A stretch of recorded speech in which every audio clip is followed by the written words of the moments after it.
Welcome in to Check the Mic. Steve Palazzolo, an empty chair. Sam Monson walking over. Appreciate everybody bearing with us on the live YouTube stream. Some tech issues this morning, Sam. Uh-oh. Thanks for my phone. You're welcome. Got it. Are we live? Did we make it? I hope so. Apparently, there's a giant worldwide AWS outage. Amazon has crapped itself this morning. So Bill's paid, and it's Amazon's fault. Right. We paid the bill. The internet is, not the internet, a large portion of the internet is down. So currently, instead of having a remote producer who can, work the computer and stuff, it's you and me. So I'm going to send you over. We do have graphics coming in remotely, maybe slightly delayed, but we'll send you over if we need anything. Yeah. You're producing.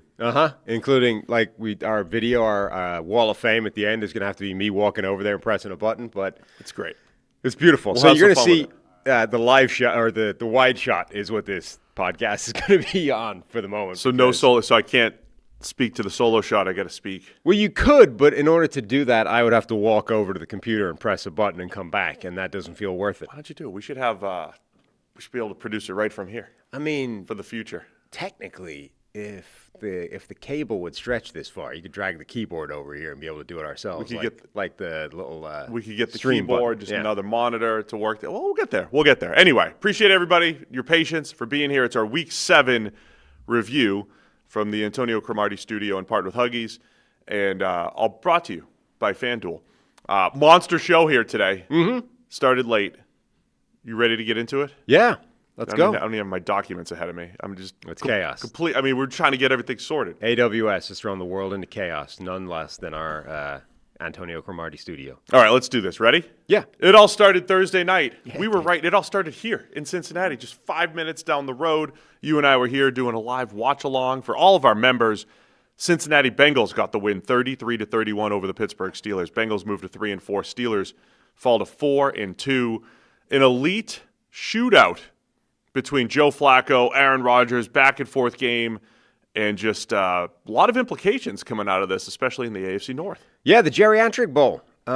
It was a really big game for Cincinnati. We talked about it on the reaction show. I tweeted about it a bit at some stage between now and then. Days ago. Yeah, and it's like, look, Joe Flacco right there justified the trade in that game on its own. He was absolutely dialed in. It was another clean game. Like, there's several aspects of the Flacco thing, the most remarkable of which I think is another game that was basically completely clean, no football in harm's way, no turnover-worthy plays, I don't believe. Nothing dangerous, right? And on top of that, he's also doing that while feeding Jamar Chase 25 targets. T. Higgins gets the majority of the rest of them. So it's like all boxes are ticked for Flacco. Number one, you're hiding what is still a pretty terrible offensive line. Number two, you're just throwing the ball to Higgins and Chase. Nobody else really. Higgins and Chase, that's it. Outstanding. And then number three, you're achieving both A and B without putting the ball in harm's way. That's it. That's all. That's jackpot. That's bingo. That's everything they need from Joe Flacco. However unlikely that would have been at the time, that's what they needed, and that's what they've been getting. And if you look at their upcoming schedule, this has already kept them alive, most likely, into December, which is job done.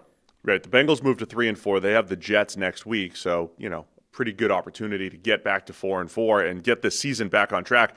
It is amazing how much better this offense has looked now. Maybe parts of the Packers game last week. Yeah. Will would like us to straighten up the hat that I knocked over in the desk there. How'd you do that?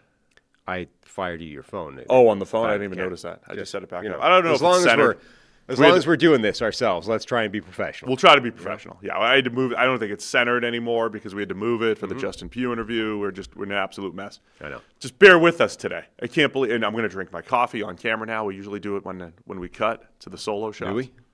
Yeah. I haven't been sticking to that. I mean, but Will usually takes us off camera when we're doing embarrassing things or whatever. You know what I mean? That's what happens. Just on our own. We're stuck on the camera for 3 hours. Yeah. Anyway, Bengals offense looked really good. There were parts of that in the Packers game. The first time they've gotten Chase Brown going, he had 108 yards on 11 carries. He probably had 108 yards coming into the game. And as you mentioned, the Chase Higgins thing combining for 23 catches, 16 going to Chase. And then the big, so it goes back and forth at the end because I think Rodgers has played really good football these last few weeks. Maybe the best we've seen him over the last couple of years as far as making throws down the field, pocket movement.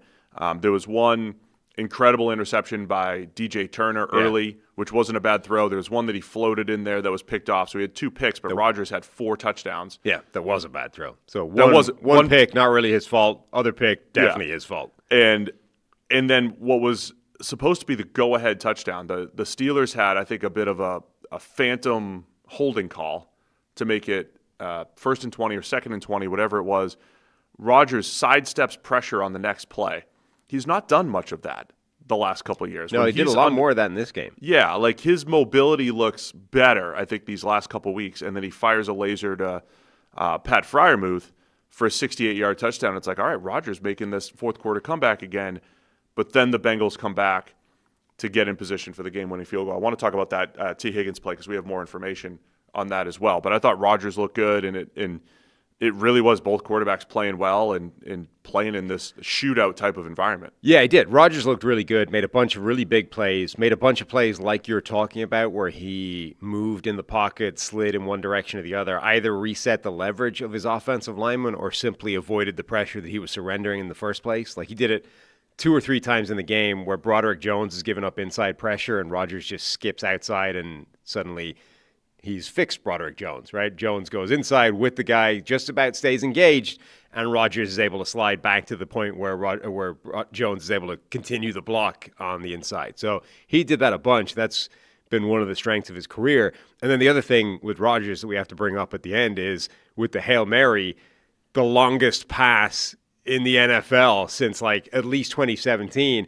And I think the reason that's the number that gets brought up is that's some sort of some sort of NGS cutoff. Like that's when they started tracking something that triggers in that world. So basically the longest pass we've seen in the NFL travel in the air in who knows how long, but the longest pass anybody has attempted. And if you had told me before he was taking that shot that he had that still in his arm, I don't think I would have believed you. We had seen last week an underthrown deep ball. We'd seen another one in this game.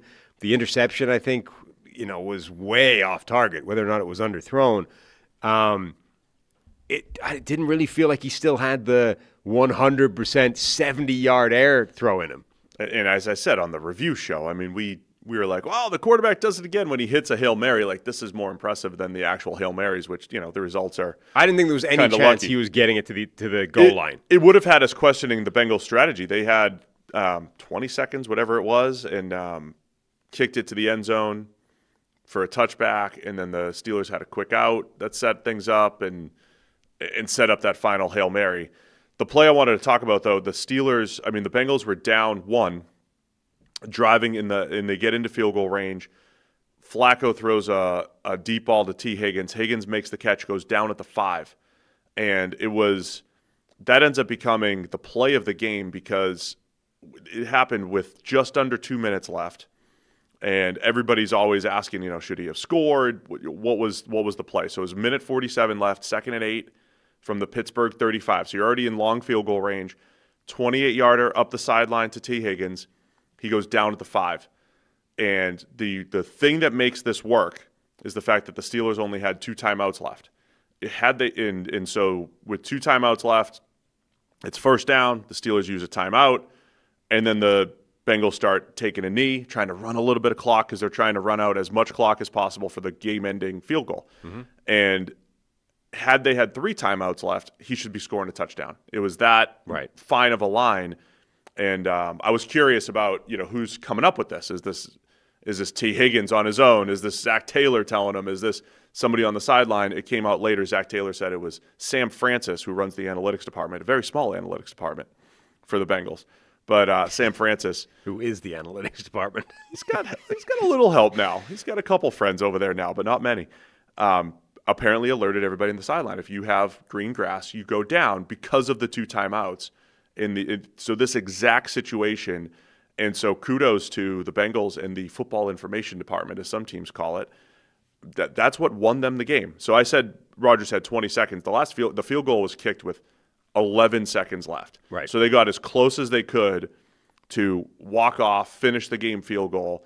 Then the Bengals kicked it to the end zone, and there was 7 seconds left for Rodgers before he does a 5-yard quick out and then the Hail Mary. So the late game management by the Bengals there was outstanding and was exactly what they needed to pull this off and not give Rodgers and the Steelers another opportunity to come back. Two last things on this game before we get on to the 78 other games we got to talk about.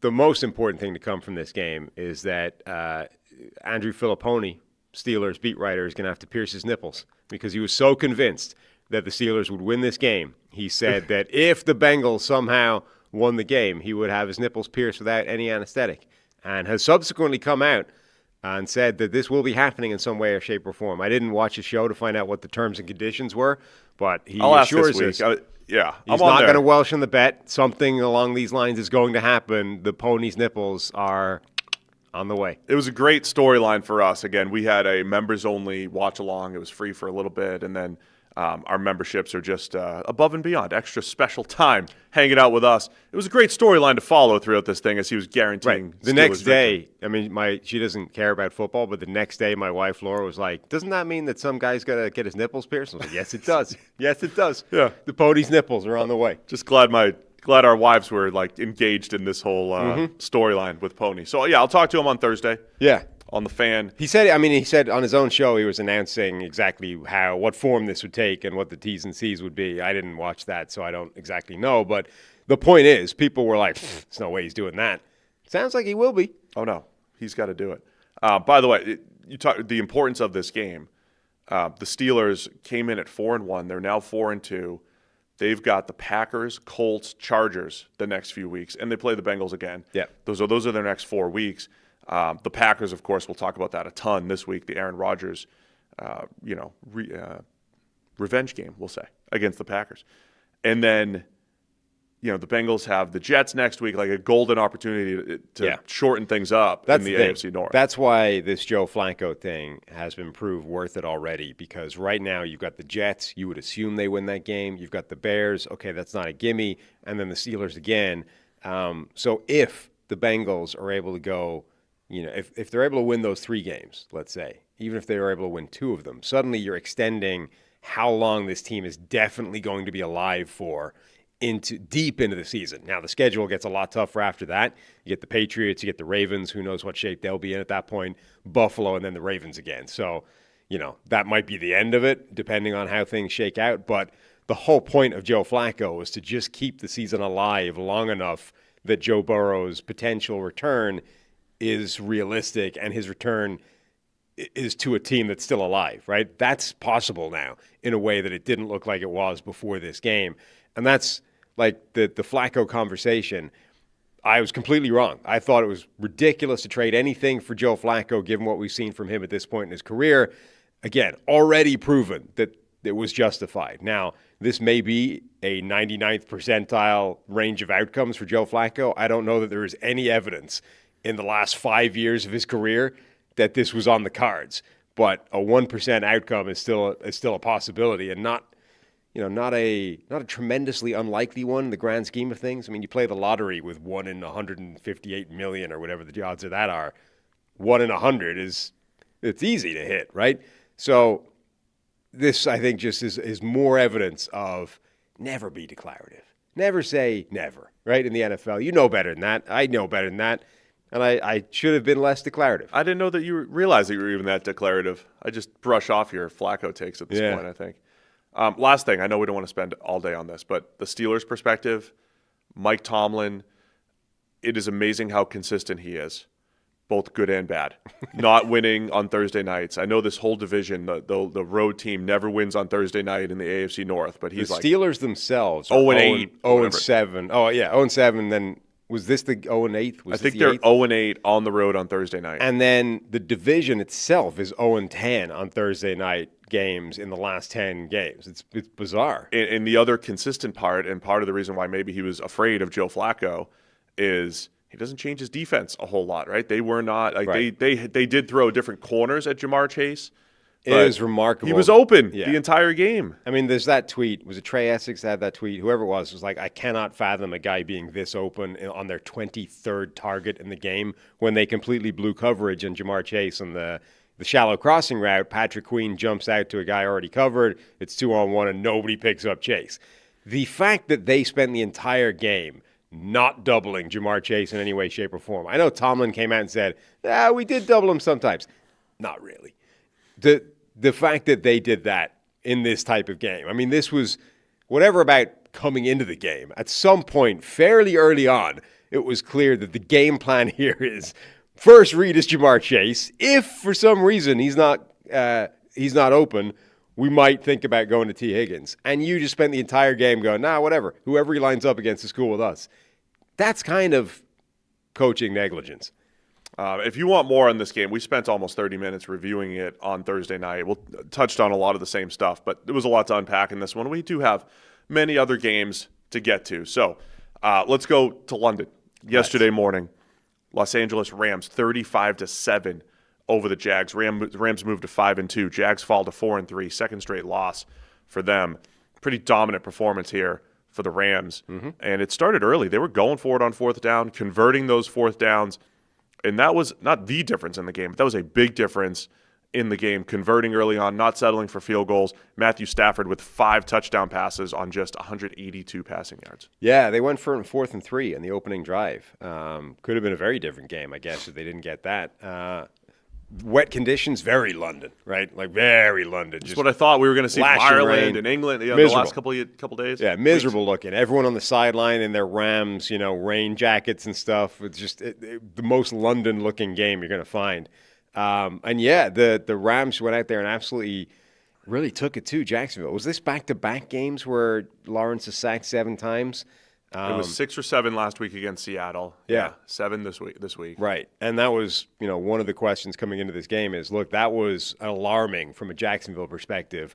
The Seattle defense, which is really good, absolutely took it to them.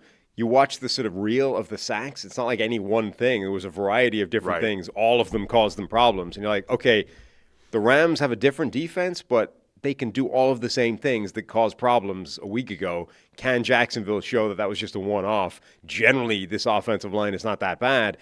And it was the same story, really. Again, the Rams' defense was absolutely destroying them. They tore into the Jacksonville offensive line. And then their offense was still fine without Puka Nacua. Yeah, from the Rams' perspective, this was like the complete opposite of the game that they had played the rest of the season. The rest of the season, it was like, man, Stafford's got 350 yards, and then they get into the red zone and they die out and they just, where are all the points? In this one, Stafford 21 of 33 for 182, just 5.5 yards per attempt, and then the 5 touchdowns. Because every time they got into the red zone, a couple fades to Devontae Adams. They had another 4th down that they went for later in the game. Terrence Ferguson touchdown. They're up 28-0, and it was pretty much over early in the second half, this game. Yeah. And what you mentioned with Trevor Lawrence getting sacked 7 times, you're absolutely right. It was like there was some quick pressure. Every time he faced quick pressure, it was like he stepped up into a sack. Like the very first play of the game, Braden Fisk is in the backfield, and then Jared Verse is cleaning it up. So the Rams were getting some quick pressure. Lawrence not anywhere to go, and then there's other times he's just holding the ball. There's just a lack of consistency and rhythm on this Jags offense. And, I was trying to position that a few weeks ago as like, hey, I think we'll see better from Trevor Lawrence. I think we'll see better from Brian Thomas Jr. At some point this will get better. But instead, it was like the Jags just ran out of all the turnover luck. They didn't we also said that, like, it's tough for them to force 3 turnovers per game as they were the first 4 weeks of the season. As that's died down, the defense doesn't look as good, and this offense completely lost rhythm these last couple weeks here. Well, that's the thing. I think you're seeing not only we kind of flagged, look, that was an unrealistic level of turnovers for this defense, but I think what you're seeing is how important or how much those turnovers were hiding everything else on the defense. Like the defense, if it doesn't get a bunch of turnovers in a game, just doesn't look good. Jordan Lewis at corner was getting absolutely barbecued in this game. He had defensive pass interference. He gave up a touchdown. Like just general coverage was all over the place. He got defensive pass interference and a face mask penalty on the same play, which is the one instance where it's like, nah, we're just going to double down on it. So it's a spot foul, which is already harsh in a lot of people's eyes. Like, man, that's a 50-yard penalty, whatever. That's, the punishment doesn't fit the crime. Well, what if I tacked on 15 for the same play? Like it's not a different foul. It's just the way that he interfered was via the face mask. So we're going to tack on another 15 on top of what's already a harsh penalty. He got absolutely roasted on the back end. The Rams are spreading the ball everywhere, but this defense had no answers for anything they were doing. Yeah, so impressive, dominant game from the Rams. The stat line's nice for Travis Hunter on the other side. He did get in the end zone, 34-yard touchdown, pretty late, 8 catches for 101. But, man, I don't know what the answers are there. For the Jags offense, they have dudes to throw to. Lawrence was never in rhythm against this combination of the Rams pass rush and coverage on the back end. Yeah, it's everybody, though. It's weird. I mean, the offense and the offensive line in the last couple of weeks has completely imploded. Trevor Lawrence remains inconsistent, frustrating, something missing. Brian Thomas Jr. had a brutal game, and then had another drop over the middle, right? Yeah, another drop. Had this weird-looking injury in garbage time where, like, the guy's just engaging him at the line, and he's like, oh, suddenly my shoulder's, like, falling out of its socket. You're like, what? I do not, for any stretch, imagine that this is a victory lap, because this would make me wrong twice as opposed to right originally. But somebody tagged me in a Marcus Whitman post, that franchise guy on YouTube, and he's also on Twitter, where he compared, he asked the question whether Brian Thomas Jr. is just Marquez Valdes-Scantling. I'm like, I don't want that to be true anymore, because I came off that take and actually loved the guy after his rookie season, but now he's playing like Marquez Valdes-Scantling, and that's kind of frustrating. Yeah, I mean, for those who are just tuning in, Sam and I were both lower on Brian Thomas Jr. coming out of the draft. Yeah. Both watched him last year and said, okay, this is a superstar. He's right up there with Malik Neighbors in this draft class and what we think Marvin Harrison Jr. or Rome Odunze could become. But clearly, BTJ and Malik Neighbors were the top 2 rookie receivers last year. And now BTJ, everything's off this year between him and Trevor Lawrence. But he's I saw our old friend Tage too talking about it's like -17 EPA targeting him like over probably terrible, but like over the middle in particular with Brian Thomas. And this is why I don't think this is real at the moment. Number one, we've seen it better than this last year, right? And number two, I think Marvin Harrison Jr. is a good example of how quickly things can turn around. I mean, Harrison made one play in the end zone, suddenly he looks fixed, right? Brian Thomas Jr. may just be absolutely cratering in terms of confidence right now. And if you give him one big play, and he is only ever one snap away from one big play, the type of player he is, maybe it all comes back in a heartbeat. But right now, this combination of Trevor Lawrence and Brian Thomas Jr. is utterly miserable. Like nothing is working there. Rams move to 5-2. As I said, the Jags lose back-to-back games now against the NFC West. Lastly, the Rams did an interesting thing for this game. It's a London game. Usually you see teams, I mean, the Jags were there like for the entire week. Usually you see teams try and extend as much as possible how much they're in London to adjust with the jet lag, et cetera. The Rams flew in the day before, late the day before. So, and the Rams obviously a West Coast team. You're like, that's crazy. As Ben Stockwell pointed out to me, because they stayed East Coast last week, so they played last week on the East Coast, they stayed in Baltimore, I think, for the entire week, and then flew out. Because they'd essentially adjusted to East Coast time, relative to a West Coast team going to the East Coast for a 1 p.m. game, right? That's like a 10 p.m. kickoff for those guys. 3-hour difference. Right. So West Coast time, that's like a 10 a.m., kickoff for them. This was a 9:30 a.m. kickoff for an East Coast team. So relatively speaking, it's only half an hour off from the standard adjustment that a West Coast team has to make moving East Coast. So it's a case where my initial reaction is, that's crazy. There's no way that's the optimal way of doing that. And then the more you think about that, the more you think, actually, that might be the smartest thing to do. The Rams, remember, are one of those teams that like tend to be the team that pioneers something different. Like they were the first team to stop playing everybody in preseason. Now, maybe that went too far and we're moving in the opposite direction. But this might be a case where like your initial reaction is, that's ridiculous. There's no way that's smart. And then actually that might be the by far the most sensible way of doing this. It's only one game, but I could see teams, if you want to limit as much time as possible in England, and maybe that's the way to go. I mean, with the greatest will in the world, the setup in England, where you do have to schlep out to the countryside and you're set up in a manor house or whatever they do everywhere, that is quite far away from most NFL teams' setups when they're on the road, right? So actually, the less you have to do that, the smarter that may be. The last thing I just wanted to mention here, we didn't really mention it on the preview, but Liam Cohen, head coach for the Jags, James Gladstone, GM for the Jags, both former Rams guys had that bit of a reunion. Looked like, the Rams were throwing the ball late and, racking up the last touchdown there. So just, I don't know if they were beating up on their buddies just Sticking a little bit. Sticking the boot in? Yeah, just a little bit, maybe.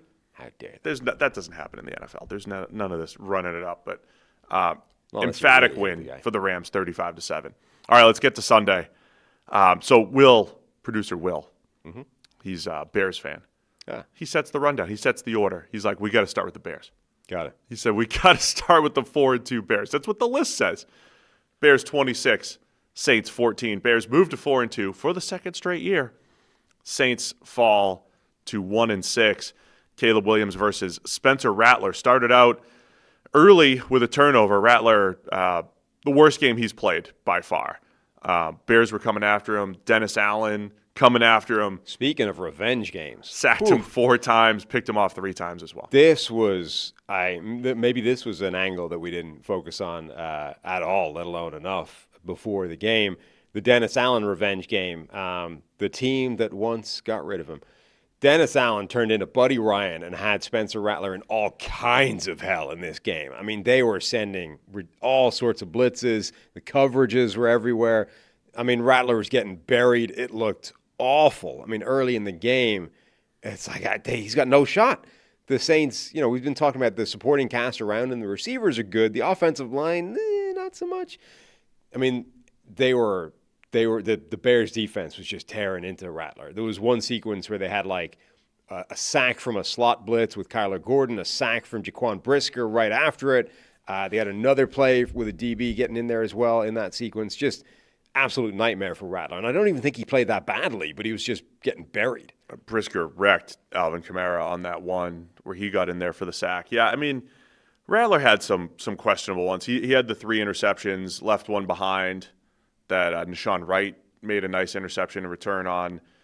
There was a scramble drill heave to Kevin Byard for an interception. I mean, there was some bad plays. No, I'm not saying it was a clean game or anything, but given how this defense was getting after him, I don't think it was the worst performance in the world from them.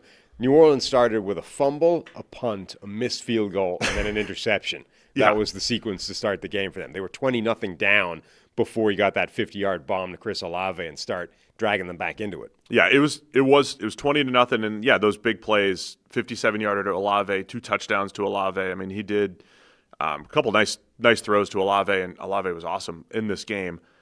That got them within 20-14. There was an interesting sequence at that point where the Bears were inside the 5, I believe it was. They were about to go for it. They were about from the 1.5. Yeah, they went for 4th and goal from the 1.5 yard line and dropped the snap.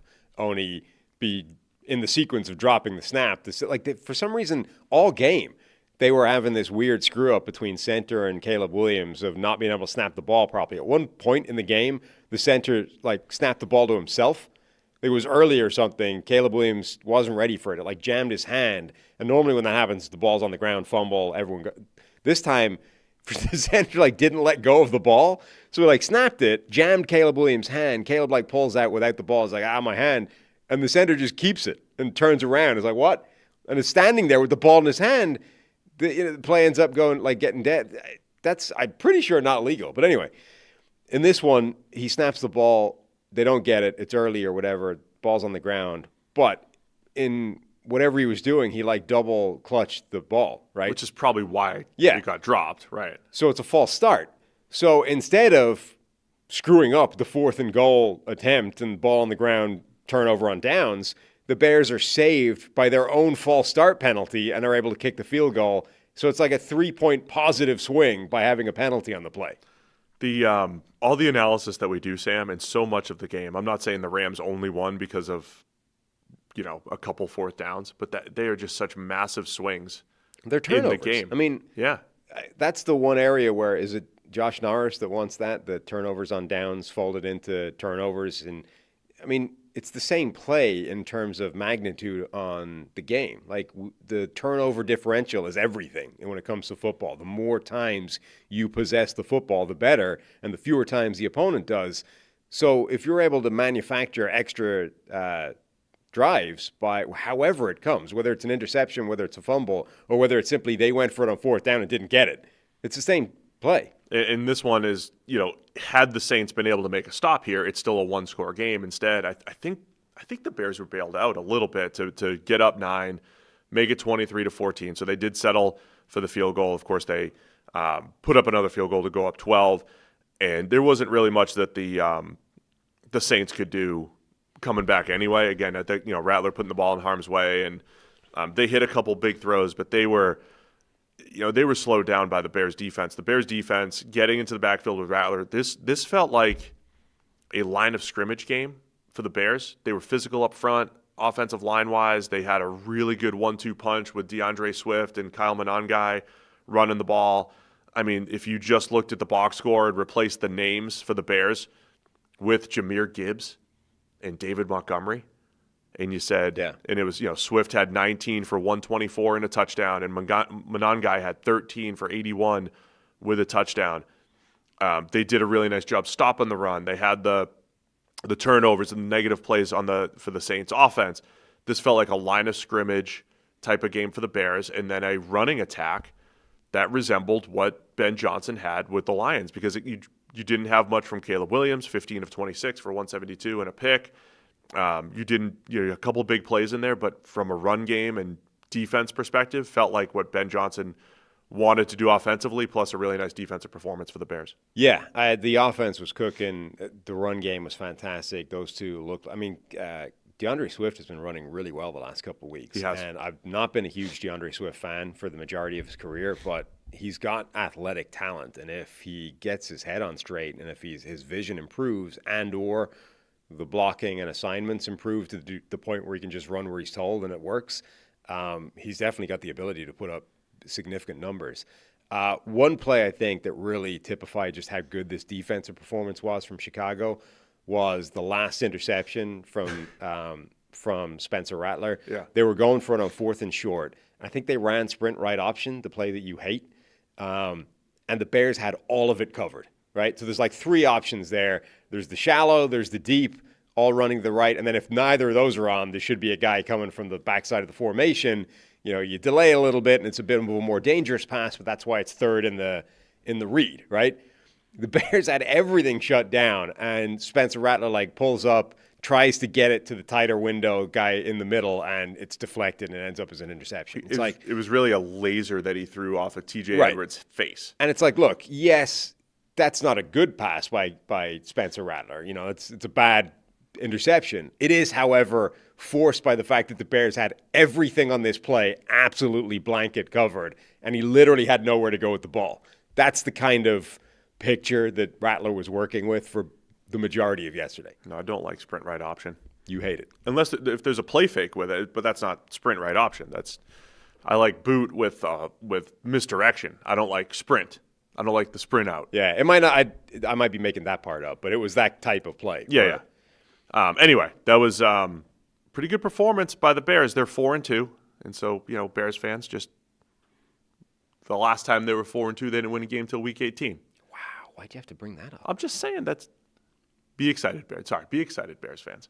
I think the other telling thing is there's still some work to be done from Caleb Williams' perspective, still so many plays where it's just take the underneath route. I will continue to bring up, there's some balance that they're not finding in that passing attack between Ben Johnson, the schemed up plays, take the 5-yarder when it's there.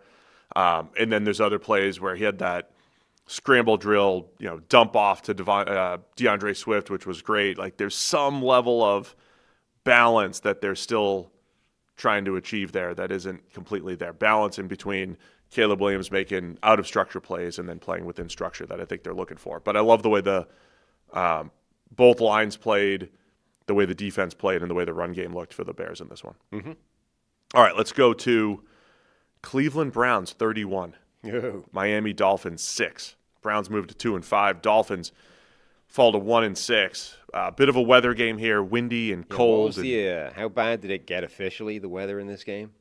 Because you were bringing up like all kinds of apocalyptic weather. It was tough to tell on the broadcast. I wasn't listening to the broadcast, so I don't know how much they were talking about. And they were talking about horrendous winds at some point, but I don't know how bad it actually got. I mean, based off the throws Tua was making, it looked like 100-mile-an-hour winds. Yeah, I mean, is that just Tua or is that the wind? 100-mile-an-hour winds. Neither quarterback was Dylan Gabriel was throwing the ball underneath quite a bit. There was a point in the game where they had like 30 carries and 12 passes. The Bears they were up like 24 points, and Dylan Gabriel had completed 5 passes or something crazy. Yeah, and we said that was the type of game it was probably going to be. Look, number one, it's the type of game I think that the Browns want to be running right now anyway, and with the weather the way it was absolutely the way the game had to go for them to win in this specific environment.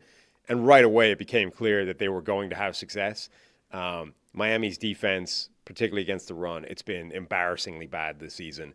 Even more so when you consider the defensive talent up front. Like, how many first-round picks do they have on the defensive line alone that are out there? And the guy, like one of the guys that isn't a first-round pick, Zach Sealer, has been one of the most underrated defensive linemen in the NFL in the last several years. So it's like this defensive line should not be getting wrecked in the run game, and it's giving up a joke of a level of production all the way through the season. Like right away, Judkins is having success. He's running the ball, touchdown. And you're like, okay, there's very little way Miami wins this game if the defense is going to play like this. So the Browns got up 17-3 on the back of 2 Judkins rushing touchdowns. One was for 46 yards, and it was like, all right, that's same old Miami bad run defense. Once he gets to the secondary, it's over. He takes it to the house for 46. The second one, direct snap to Judkins, who bobbles the ball. Like, the timing of the play is completely off. And then he looks up, and it's like, Dolphins are getting wrecked. Like, they had 3 seconds to get off a block up front, and they couldn't. And he just runs in for a 3-yard gain. Now, the Browns were up so much, Judkins' numbers end up looking pedestrian. A couple negative plays in there late, 25 for 84, but 3 touchdowns. So the Dolphins' run defense, it's not like I have this number that's like, oh, they gave up 7 yards a pop. But early on, it was worse than the numbers suggested. Exactly. Which was, as you know, the way it's been all season. Yeah. The Dolphins just not winning up front. Something is wrong with that defense because they should be more talented. Not necessarily a defensive tackle, but across the board they should be more physical and better, and they're just not playing well at all. Yeah, and the back end is different. The back end may be a problem, period. But yes, the performance level of this defensive line has been inexcusable this season. And this, honestly, we talked about it earlier in the season.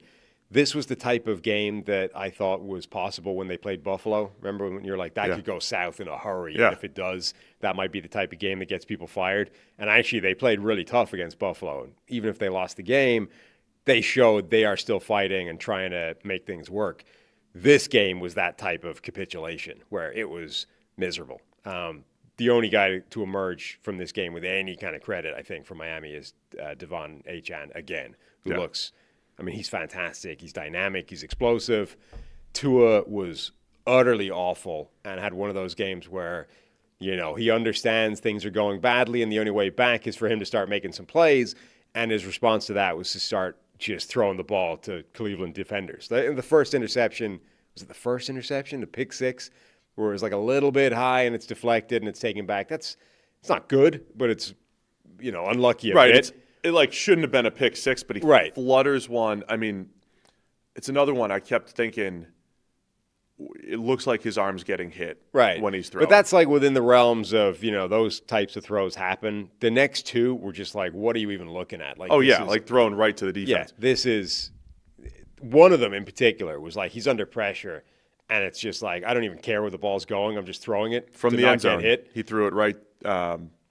I forget who it was now. It was. I mean, they called it on the broadcast a panic to Rayshon Jenkins. Yeah. And it's like that's what it was. He was under pressure and he just panicked and threw the ball right to a defender. And it's like that's non-viable quarterback play at this level. You cannot play in the NFL if that's what you're going to do. They eventually sat him down for Quinn Ewers, who was the backup quarterback ahead of Zach Wilson for the first time this season. and Ewers very quickly, didn't look any better. So I don't know. This was the type of game I think that gets people fired. This is pretty hard to come back from if you're a Miami. I mean, I know we're looking at the coaching. You have, not to call out Jonah again, Jonah Savigny, the left guard. He's getting just, I think it was maybe when Ewers was in. It's all bad. It's all bad. Pancaked to the turf as an NFL left guard. Look, awful. there are glaring. And the Browns are good defensive. Like, we know what Yes. their defensive line is capable of. But they're also extremely predictable. Like, this is why, like, inexcusable interceptions where it's like, oh, you didn't even see that guy. You know he's there. Like, this is not like the Flores defense where people pop up and it's like, surprise, the guy was there the whole time, right? Like, always. So that's the issue.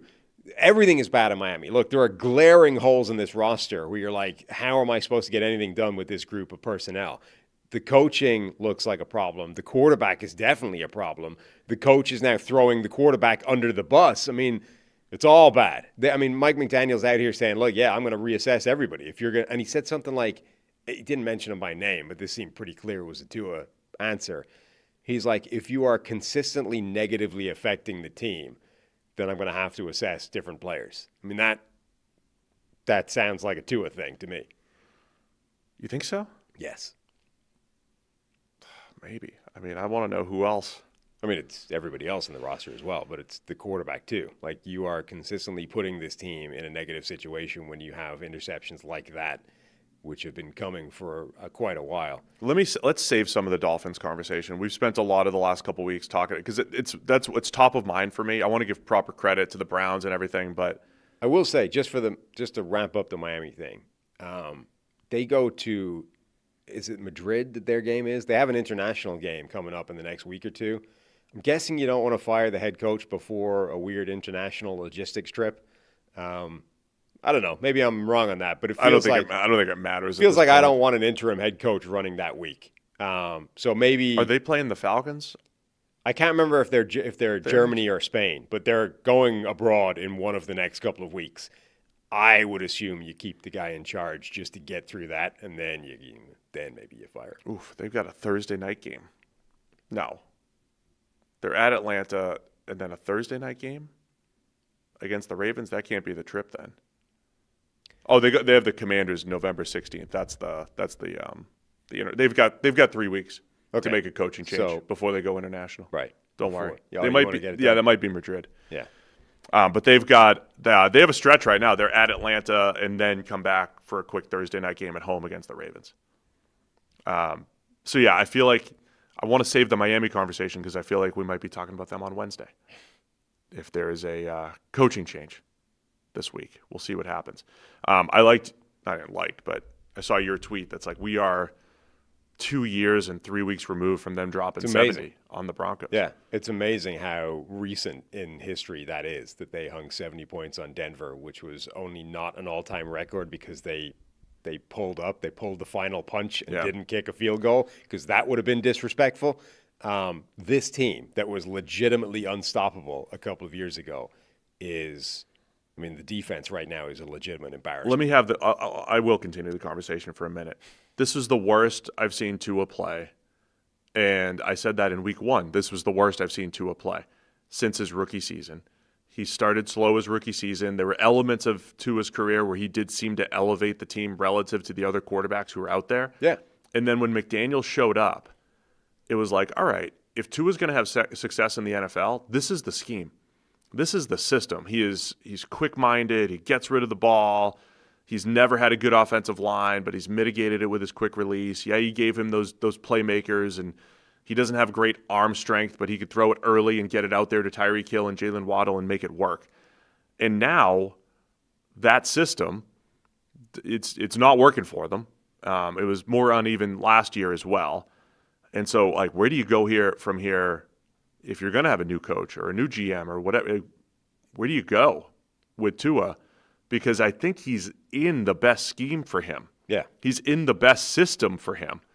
And it seems to run its course. And even when he was at his best, every time they ran into the Ravens or the Bills or the Chiefs or any good team or any game under 40 degrees, you had no chance. And you were still missing something. So that's, I think, going to be the biggest issue for the Dolphins here. And then just to make sure for the Browns fans logging in here, Dylan Gabriel didn't have to do much. I still love Quinshon Judkins, the way he's running the ball and what they're doing. I love the fact that Harold Fannin led the team in receiving yards again. You've got these rookies doing a lot of the work. Dylan Gabriel didn't have to do much in this game. And then you have this ferocious defensive line in any given week that can take over the game. Love the way the defense played in this one. So as bad as Tua was, give credit to the Browns defense. They forced those turnovers. They put the pressure on. They've done that all season pretty much up front on the defensive line. And I think there's stuff to build around. Yeah. In Cleveland heading into next year with 2 first-round picks. Yeah, this was good from them. It was the type of game that they needed it to be. They executed it fine. It was a good performance, but it was one of those ones where I really think the story of this game is Miami's side, not Cleveland's. They did what they needed to do, but this was Miami absolutely melting down. All right, got no more use for this game. But FanDuel's getting you ready for the NFL season with an offer you don't want to miss. New customers can bet just $5 and get $300 in bonus bets if you win. That's right, you pick a bet $5, and if it wins, you'll unlock $300 in bonus bets to use all across the app. You could build parlays, bet player props, ride the live lines, whatever your style, FanDuel has you covered. The NFL season is here. The only question is, are you ready to play? Visit FanDuel.com/CTM to download the FanDuel app today and get started. Must be 21 plus and present in select states. For Kansas in affiliation with Kansas Star Casino, or 18 plus and present in D.C., Kentucky, or Wyoming. First online real money wager only. $5 first deposit required. Bonus issued as non-withdrawable bonus bets, which expire 7 days after receipt. Restrictions apply. See terms at sportsbook.fanduel.com. Gambling problem? Call 1-800-GAMBLER or visit fanduel.com/RG. Call 1-888-789-7777 or visit ccpg.org/chat in Connecticut or visit mdgamblinghelp.org in Maryland. Hope is here. Visit gamblinghelplinema.org or call 800-327-5050 for 24/7 support in Massachusetts. Call 1-878-HOPE-NY or HOPE-NY. You text that in New York. What's next here? Oh, boy. Speaking of beatdowns. The Kansas City Chiefs 31. Raiders 0. All sorts of records set in this game. Chiefs absolutely dominant in this game. They scored on touchdowns on their first 3 possessions in a game in which they had bad field position. So the first 3 drives for the Chiefs, 92-yard touchdown drive, 84-yard touchdown drive on 17 plays, 94-yard touchdown drive. That was the first half. And the Raiders ran like 6 plays or whatever it was. 28-0 pretty quickly into the second half, and then the Chiefs rested the rest of their starters into the third quarter. They were taking knees outside of the 2-minute warning just to get out of here. There's just so many ways that this game was, like, so many ways that typify what an absolute destruction this game was. Like, as you said, the how early they sat down the starters, the fact that they were kneeling the game out. It's a division rival, theoretically. You're kneeling with 2.5 minutes left, and the Raiders have all their timeouts, and they're just like, we don't care. We've tapped out. Like, we've already given up the game. We're not even calling timeouts. Let's just get the hell out of here. And not only that, but not only are you losing that amount, but you've got nothing on the board. You're 0. You're getting shut out. Usually, teams want the ball just to get something on the board to stop the shutout happening, right? And instead, the Raiders are like, no mas. We're out. We're done. Josh Dubow from the AP had a tweet that the Chiefs had 100 yards of offense on the first drive because of penalties. You can be longer than whatever the 92-yard drive was.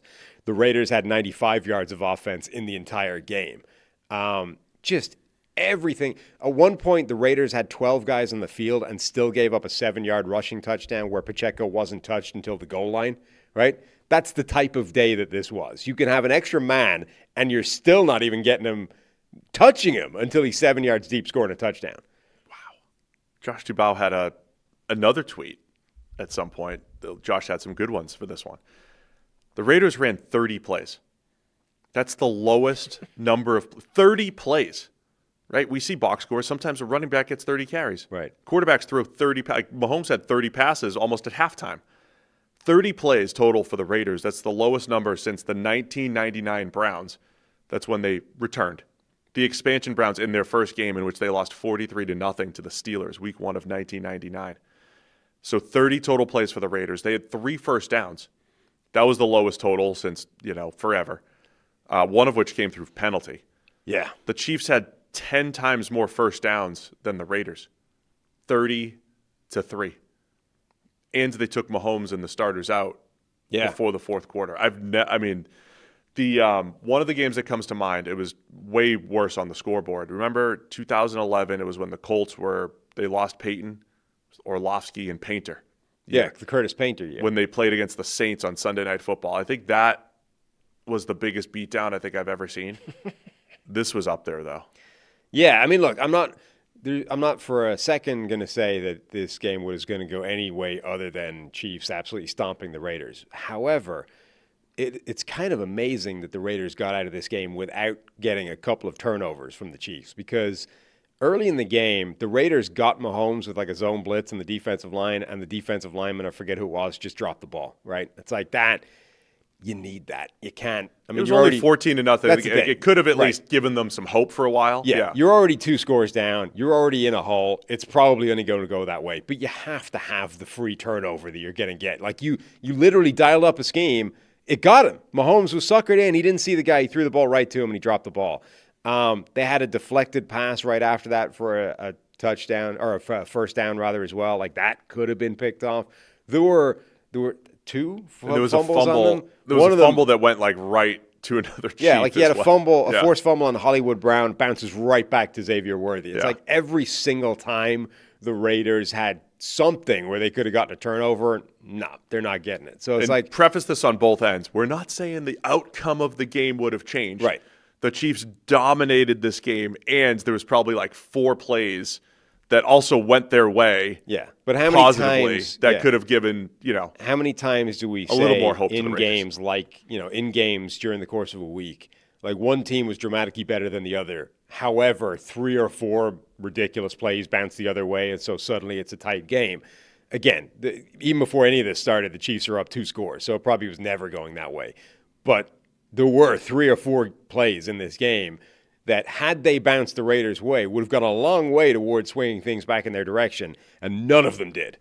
Rashee Rice, of course, made his return in this game. They fed him early. They had the tap pass for a touchdown to him, and then a fade later on. So he has 2 touchdowns. You could tell they were trying to get him involved. The Chiefs also.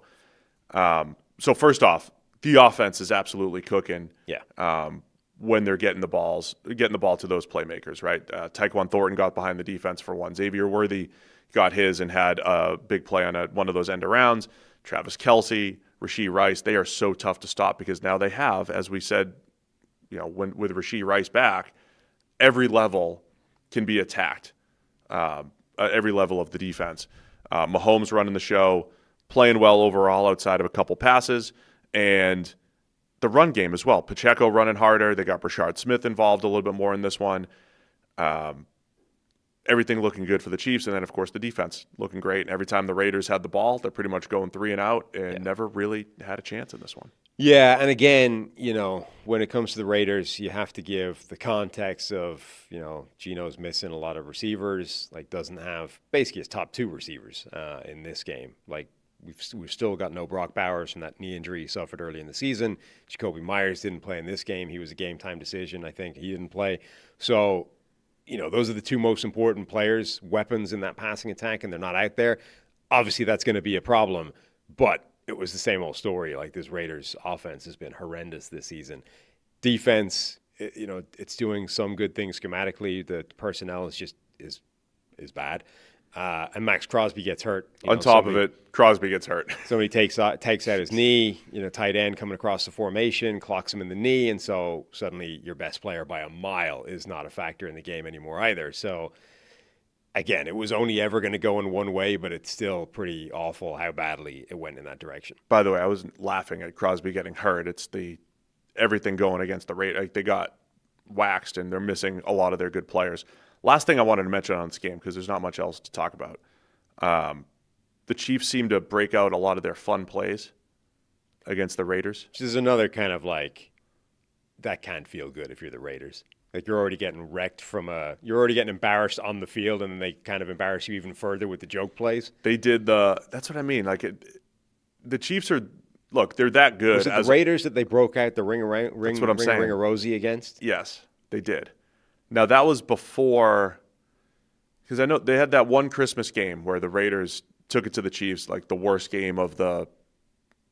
of the worst games of the Mahomes-Reed era. I think Ring Around the Rosie was before that. I'm trying to figure out if this was like a scorched earth after that game type of thing from the Chiefs. But they're that good over these last couple of years that they can decide, hey, we're going to break out these 4 ridiculous plays. They false started on a play where Gardner Minshew took the snap and they had Mahomes in the backfield. They had like 4 guys in the backfield and they had it would have scored too. Right. They were setting up another tap pass to Rashee Rice that only got screwed up because of a false start. The only other thing for the Chiefs was Trey Smith, right guard. He left the game injured. Didn't matter for this game, but something to keep an eye on going forward. For anyone that didn't see it, the joke play, they ran. Yeah, go ahead. They did the thing where you line up on 4th down as if to go for it, and then you do all the dummy calls and all the stuff at the line, and then you're like, oh, okay, I guess it didn't work. We'll take the timeout or the delay of game, and we'll kick it or punt it or whatever. They did that, and Mahomes like, man, this stuff never works, with more expletives than that. And then they actually ran the play, right? So he sort of pretended, oh, no, this stuff never works. Like, why are we doing it? And then everyone's like, oh, relax. They were just trying to draw us offside. And then he actually ran the play and picked up the first down. Yeah, so it is funny how they save the joke plays for that one. I mean, it can't feel good that the Raiders got absolutely annihilated, period. Everything went against them, and the opponent is kind of taking the piss, and they've been doing that for a while. I mean, the Raiders are getting embarrassed by the Chiefs fairly standardly. We put in the chat there, somebody was asking during the last, Nate, I think, was asking during the last stream if we could add team logos. We've added as many as we can add. We are one more member away from being able to add 15 more of these things. YouTube limits how many custom emojis you can add in there. So if you guys want the full suite of NFL team logos, we need one more member. So the Chiefs moved to 4-3, trending in the right direction, looking strong as the rest of the NFL. It's like, who are the elite teams? Well, the Chiefs are starting to look like that team once again, and the Raiders fall to 2-5 here. Yeah, I mean, that was ominous for the rest of the NFL. All right, let's go Eagles 28, Vikings 22. Is that the final score? Sure is. Eagles move to 5-2, Vikings fall to 3-3. This is a fun game, weird one, going back and forth. Jalen Hurts finishes 19 of 23, just 23 pass attempts, but for 326, 14 yards per attempt, 158.3. That's the old perfect passer rating, 3 touchdowns in there. Eagles' pass game came alive. I think the best we've seen from Jalen Hurts. There was a pick 6 early on from Jalen Hunts to help the Eagles go up 14-3. A lot to unpack in this one. What were your initial thoughts, though, Eagles-Vikings? It was a really interesting game. Early in the game, somehow the Eagles sort of manufactured a play where A.J. Brown is one-on-one with Josh Metellus deep down the field, and obviously that's a big mismatch in Philadelphia's favor. They had that, and then that was kind of all they did for a long time, and Flores' defense was doing a really good job. They were causing all kinds of problems. And then eventually later, it's like, oh, you know what? We're just going to send Devontae Smith on a go route and throw the ball in his way. And it's, boom, 80 yards. It's basically just a straight go past Isaiah Rodgers.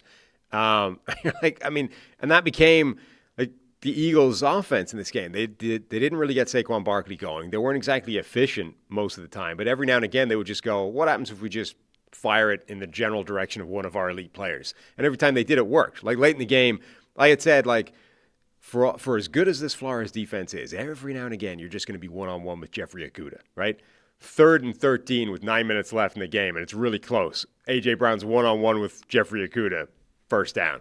Isaiah Rodgers. It was Rodgers getting torched in this Well, then, too. Then a few minutes later, we've got Rodgers 3rd and 9, under 2 minutes left, in the game. This is it. You need to stop. Isaiah Rodgers jumps on the slant. Boom, sluggo. Big play over the top. And that, so as gaudy as the numbers were, it's a weird game where I don't think Philadelphia's offense was efficient, but the explosive plays, every time they needed one, they just found a one-on-one matchup they liked.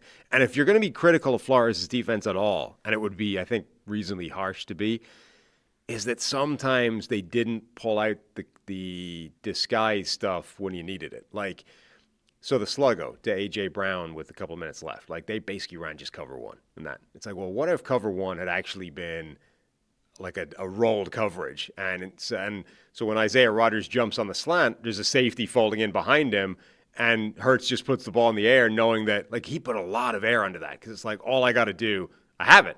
I've got him one-on-one. He's toasted the guy. All I've got to do is give him the air to run under it. If that had a safety rolling over the top because you were actually planning on jumping the slant and you had both things covered, I mean, that's a free interception. That turns the game over. Now you've got the ball and you could win.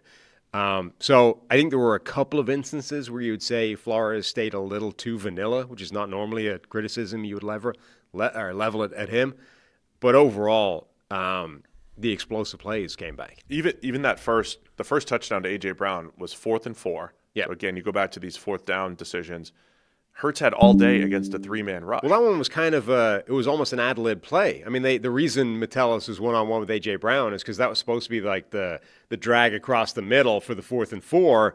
It wasn't open, and then the play just lasted for so long that A.J. Brown was like, well, you know what, let's just turn it upfield, and I'm one-on-one with the safety. I saw the replay, and A.J. didn't really run much of a route either. Yeah, he was basically just being hugged over the middle. And yeah. Then he eventually went, well, why don't I just toss the guy to the side and run up? But it's because Hurts had all day Yeah. against a 3-man rush, and I think they had a spy. And so, yeah, it was a strange game from that perspective. So, like, don't get this wrong, Eagles fans. Like, yeah, that's good offense. You still the offense still really only scored 21 points, had a missed field goal in there. So it's not like they were lighting up the scoreboard, but the downfield passing attack, and this is why I will remain an Eagles believer, because they have these games in them where Devontae Smith and A.J. Brown can make all these big plays, can take over a 45-yarder to clinch the game, the long touchdown early for A.J. Brown, the Devontae Smith 79-yard touchdown. Well, like, it's why those are always in the cards because they're that good on the outside. And always on the cards when the offensive scheme it doesn't need to be good. Like, that's the thing. The first one was kind of a broken play where A.J. Brown just decided to be a boss, right? The 79-yard touchdown to Devontae, like, that's just a go route. There's nothing complicated in there whatsoever. So many of these plays could have been drawn up by you. Like, they don't. Thanks. There's no scheme involved. That's why I think the ceiling for this Eagles offense is really high, because even when there's nothing being provided by the scheme, you can still win with explosive plays against an elite defense because you've got these types of ballers out there. We also have to talk about the way Flores defended the tush push. And they're not the first to do this. The Chiefs did it in the Super Bowl. It didn't really work there. Somebody else has done it before. People yelled at you. But We've seen this before, Sam. But the Vikings were defending the tush push with a player, in this case Tyler Batty, lying horizontally across the line of scrimmage to try and block the sort of surge that they get low to the ground. And, okay, the first time it looked like it worked, but then they gave them a generous enough spot and said it was a first down. The second time there was a false start, so we didn't really get to see. I just think it's the thing that's funny. Tyler Batty, right, is an undrafted free agent coming off IR, making his NFL debut, and being told midweek that your role in this game is basically a doorstop. I mean, that's just pretty funny. Do you think there's a future for me in the NFL? Do you think I could be that guy? As a doorstop? Yeah. Do you think I could be the guy, the nose tackle? I don't know what what are the dimensions you're looking? What's the skill set you're chasing for the doorstop? How about in the playoffs? Do you think Desmond Watson would be the best? Yeah. Doorstop. So that's the thing. I'm thinking round and dense is more optimal than long and heavy. I mean, Batty's not that guy. Because you're at your length, like, you're quite an obstacle to get by for your own team. I'm like a bare front all by myself, right, covering up both guards in, but without enough weight to make it a positive weight. Yeah, thing. you're right. So the Bucs take Desmond Watson, yes, lay him down. I mean, I'm thinking and then have sumo. Vita behind him. I mean, dude, if you just had those two guys lying down, that's good luck getting past that. I love that. Like, if you put that's Desmond the reason Watson, to not ban the tush push is creative ways that teams are going to look to stop it. And yet people think the opposite. I agree with you. If you put Desmond Watson and Vita Vea and lay them down side by side, right, and then have the linebackers simply stand behind them and not let them move, because you can't push them, that's illegal. But simply brace the large bodies in front of you so that they can't be rolled. Double nose. Yeah.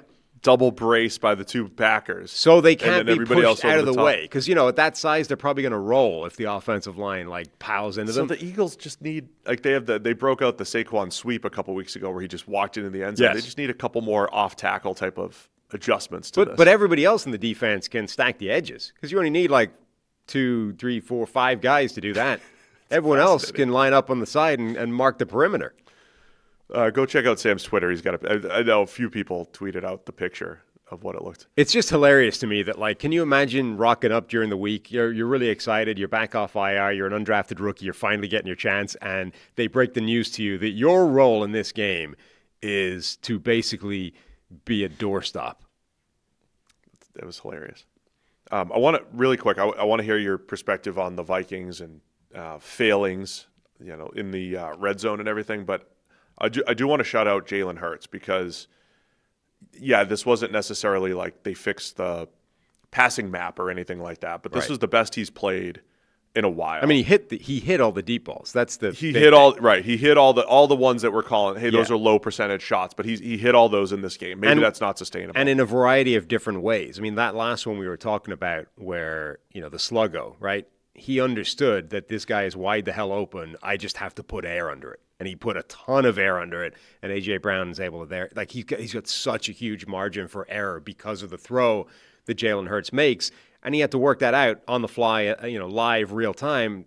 Not that many quarterbacks make that adjustment. So he took advantage of those plays. But the drive that stood out to me, the Eagles were up 21-16. They missed a field goal. So, like, the Eagles, because they've blown some games this year, and it's like, oh man, they're really letting the Vikings have a lot of opportunities here. Are they going to blow this again? This is in the middle. They're in the 2-game losing streak, and if they lose 3 in a row, Philadelphia, imagine the questions going on here. Is this 2023 all over again? What's happening? And Hurts comes back with a drive. They're up 5, 3rd and 13 pass. On a scramble drill, which was outstanding. You have a wide-open Devontae Smith for 21, and then the 28-yard touchdown to A.J. Brown, the second touchdown on a little post. I thought that drive was massive to go up 2 scores. And, again, the Vikings still had all these opportunities to come back. They got back within 6, obviously. Yeah. Scored a touchdown, got within 6. So that was just a huge drive, though, for Hurts, for the Eagles, just – where the offense had collapsed previously, where they had disappeared previously, and Hurts made some big plays. Yeah, there's the picture there's your picture of Tyler Batty lying down and the rest of the defense on him. There were long stretches of this game where the Vikings, were in deep trouble. I mean, Wentz throws an ugly pick 6 right to the dropping defender. Jalen Carter was getting pressure up front. He didn't really see him and just sort of heaved the ball to Jalix Hunt. He also had a terrible interception out of his own end zone where he's rolling, he's kind of under pressure, and he just YOLO'd it right down the field into double coverage. Right to Makuba. Yeah, that was pretty terrible. So there was some really bad plays from them, but the defense was keeping them in. I mean, they were 14-6 at halftime in a game where the first half in particular, they had a lot of those, like, they'd had those negative Wentz plays already. Then I think you've got to give Wentz a lot of credit for staying in this game and bringing them back to a degree, particularly when it's difficult. This quarterback situation is interesting because you've got J.J. McCarthy, the supposed future of this team, had, 8 quarters of football, most of which were bad. Then he gets an ankle injury and he gets shut down. And now it's like, is he actually hurt, or is it just we don't want to put him in the lineup yet? Wentz, remember, was dealing with a shoulder injury, his non-throwing shoulder, but also a rib injury. And multiple times in this game, he's getting up, like, wincing and in pain. He had several scrambles late in the game on 3rd down where Wentz takes off and picks up the first down. Overall in the game, the Vikings were 7 of 15 on 3rd down. That was a big reason they were still in the game. So I give Wentz a lot of credit for the toughness he displayed in this game and bringing them back. Wasn't always clean, but he made a lot of good plays and was battling through the toughness and doing a lot of it himself with the scrambles, etc. A huge difference in the game is the red zone stuff. The Vikings end up with 1 touchdown in the red zone, 5 field goals from 6 entries. Now, I think you should sort of look at exactly how those things broke down before you just go, well, red zone inefficiency. One of them was a touchdown taken off the board for Jake Brendel, I think, who did the snatch trap technique, right? Which you've talked about before. It's one of those things where I haven't come up with a way of articulating what it is without it sounding like holding from the description, which is a problem. You take a guy and you grab him and throw him to the turf. Exactly. So that's an issue. But it's legal. That's an issue that I haven't yet figured out how to square. But the point is, it's a recognized general football technique that is specifically not a hold, right? And Brendel gets flagged for it, and it's a holding call. It takes a touchdown off the board. So you can say, look, that's an incorrect officiating call that took a touchdown off the board. Now we're talking 2 touchdowns, 4 field goals. One of them was what looked like a spectacular touchdown to T.J. Hawkinson, called a touchdown on the field, overturned on replay, and I don't think that was a correct overturn. I understand why it was called that way, but it's very difficult to find an angle from that, a replay angle that says that the ground forced that to come loose in a way that it wasn't still regained for a touchdown. That was one of those plays. I saw the play, saw the replay, and then diverted my attention. I'm not going to sit there and stare at the game because there's 6 games on. And when I saw it the first time, I was like, they're going to call this a touchdown. His hands are under it. It was an incredible diving effort by Hawkinson. In particular, there's a replay from directly behind him that shows the ball does not come loose until after nothing is touching the ground anymore, right? Now, Pereira came on and seemed to suggest that if the ground simply forces the ball to come out at any point, it's incomplete. Even if it came out like after he's off the ground and he regathers it. That doesn't make any sense to me. But that seemed to be what he was suggesting. I don't know. But I think that was a good touchdown. And if you do that, suddenly we're talking 3 touchdowns, 3 field goals, and we feel a lot better about life. And actually, that's the difference in the game. So, and then one was a fantastic play from Cooper DeJean on Justin Jefferson. Yeah. Where it's in his hands, he just about manages to break it up. I mean, that's razor thin as Big well. play. So we're not talking like the Vikings just sort of shat the bed in the red zone and weren't able to make any plays at any point. I mean, we're talking bad call, touchdown that looked like a bad call, other touchdown that's like razor thin, all-pro nickel type of player breaking it up and stopping it from being a score. I mean, really thin margins from the Vikings having actually quite a good red zone efficiency day to suddenly red zone is a problem, and that's why you didn't win the game. But ultimately, that's why they didn't win the game, Sure. because those plays didn't go their way. And then, some of the Eagles playmakers making big plays. Jalix Hunt, pick 6 that we mentioned. Jalen Carter popped Carson Wentz on that play. You mentioned the DeJean play. So, look, Eagles are still a very good team, and if, sky would be falling in Philly. I know they won the Super Bowl last year. It can't be that sad. But had they lost 3 straight and blown it in, special fashion once again, there'd be some questions, especially with a showdown with the Giants coming next week. Vikings still have yet to play the starting 5 offensive linemen that they expected coming into the season. And ironically, I think not only have they not played the starting 5 that they expected, but I think almost every single week has been a different offensive line combination. Brian O'Neill was a surprise go in this game. I think people expected him to be out. So you're like, well, great, you're getting your right tackle back. Still haven't gotten Ryan Kelly back at center with the concussion issues he's dealing with. So they're 4/5 of their offensive line back. Unfortunately for them, the 1/5 that was remaining was the guy that got wrecked and got flagged for the questionable snatch trap thing. And he was an issue in this game, even if he was the one remaining backup in the lineup. The look ahead for the Vikings, they come back on Thursday Night Football at Los Angeles. So they go play the Chargers. It's a strange beginning of the season for the Vikings, being overseas for a couple games. Now the short week going to Los Angeles. It's a weird schedule they have. Then they're at Detroit, and then home against the Ravens, which, again, different. They're a one-win team, the Ravens, but with Lamar Jackson. So pivotal stretch here for the Vikings with J.J. McCarthy maybe coming back over these next couple of weeks. We will see from Minnesota. Let's go Carolina Panthers 13, Jets 6. Panthers now over 500. They're 4-3 with the win. Jets fall to 0-7. Bryce Young got hurt somewhat late in this game. Ankle injury. I'm still waiting to hear about Andy Dalton had to come in, and it was Andy Dalton to Xavier Legette for 33 yards to seal it. Jets had a couple game-winning drive opportunities, but starting late third quarter, it was all about J.C. Horn slowing down any of those comeback attempts with 2 interceptions. Yeah, it really was. 2 spectacular interceptions. The first one, maybe the ball could have gotten there if it was a little bit earlier. The second one, though, was just like textbook press man coverage on the outside. Made perfect contact to the line, rode the guy downfield, turned, looked for the ball, found it. He played the route for the wide receiver. I mean, just in this game, J.C. Horn's absolutely justifying the monster contract they gave him. Yeah, I thought that was huge. Obviously, the other side, Justin Fields. Benched.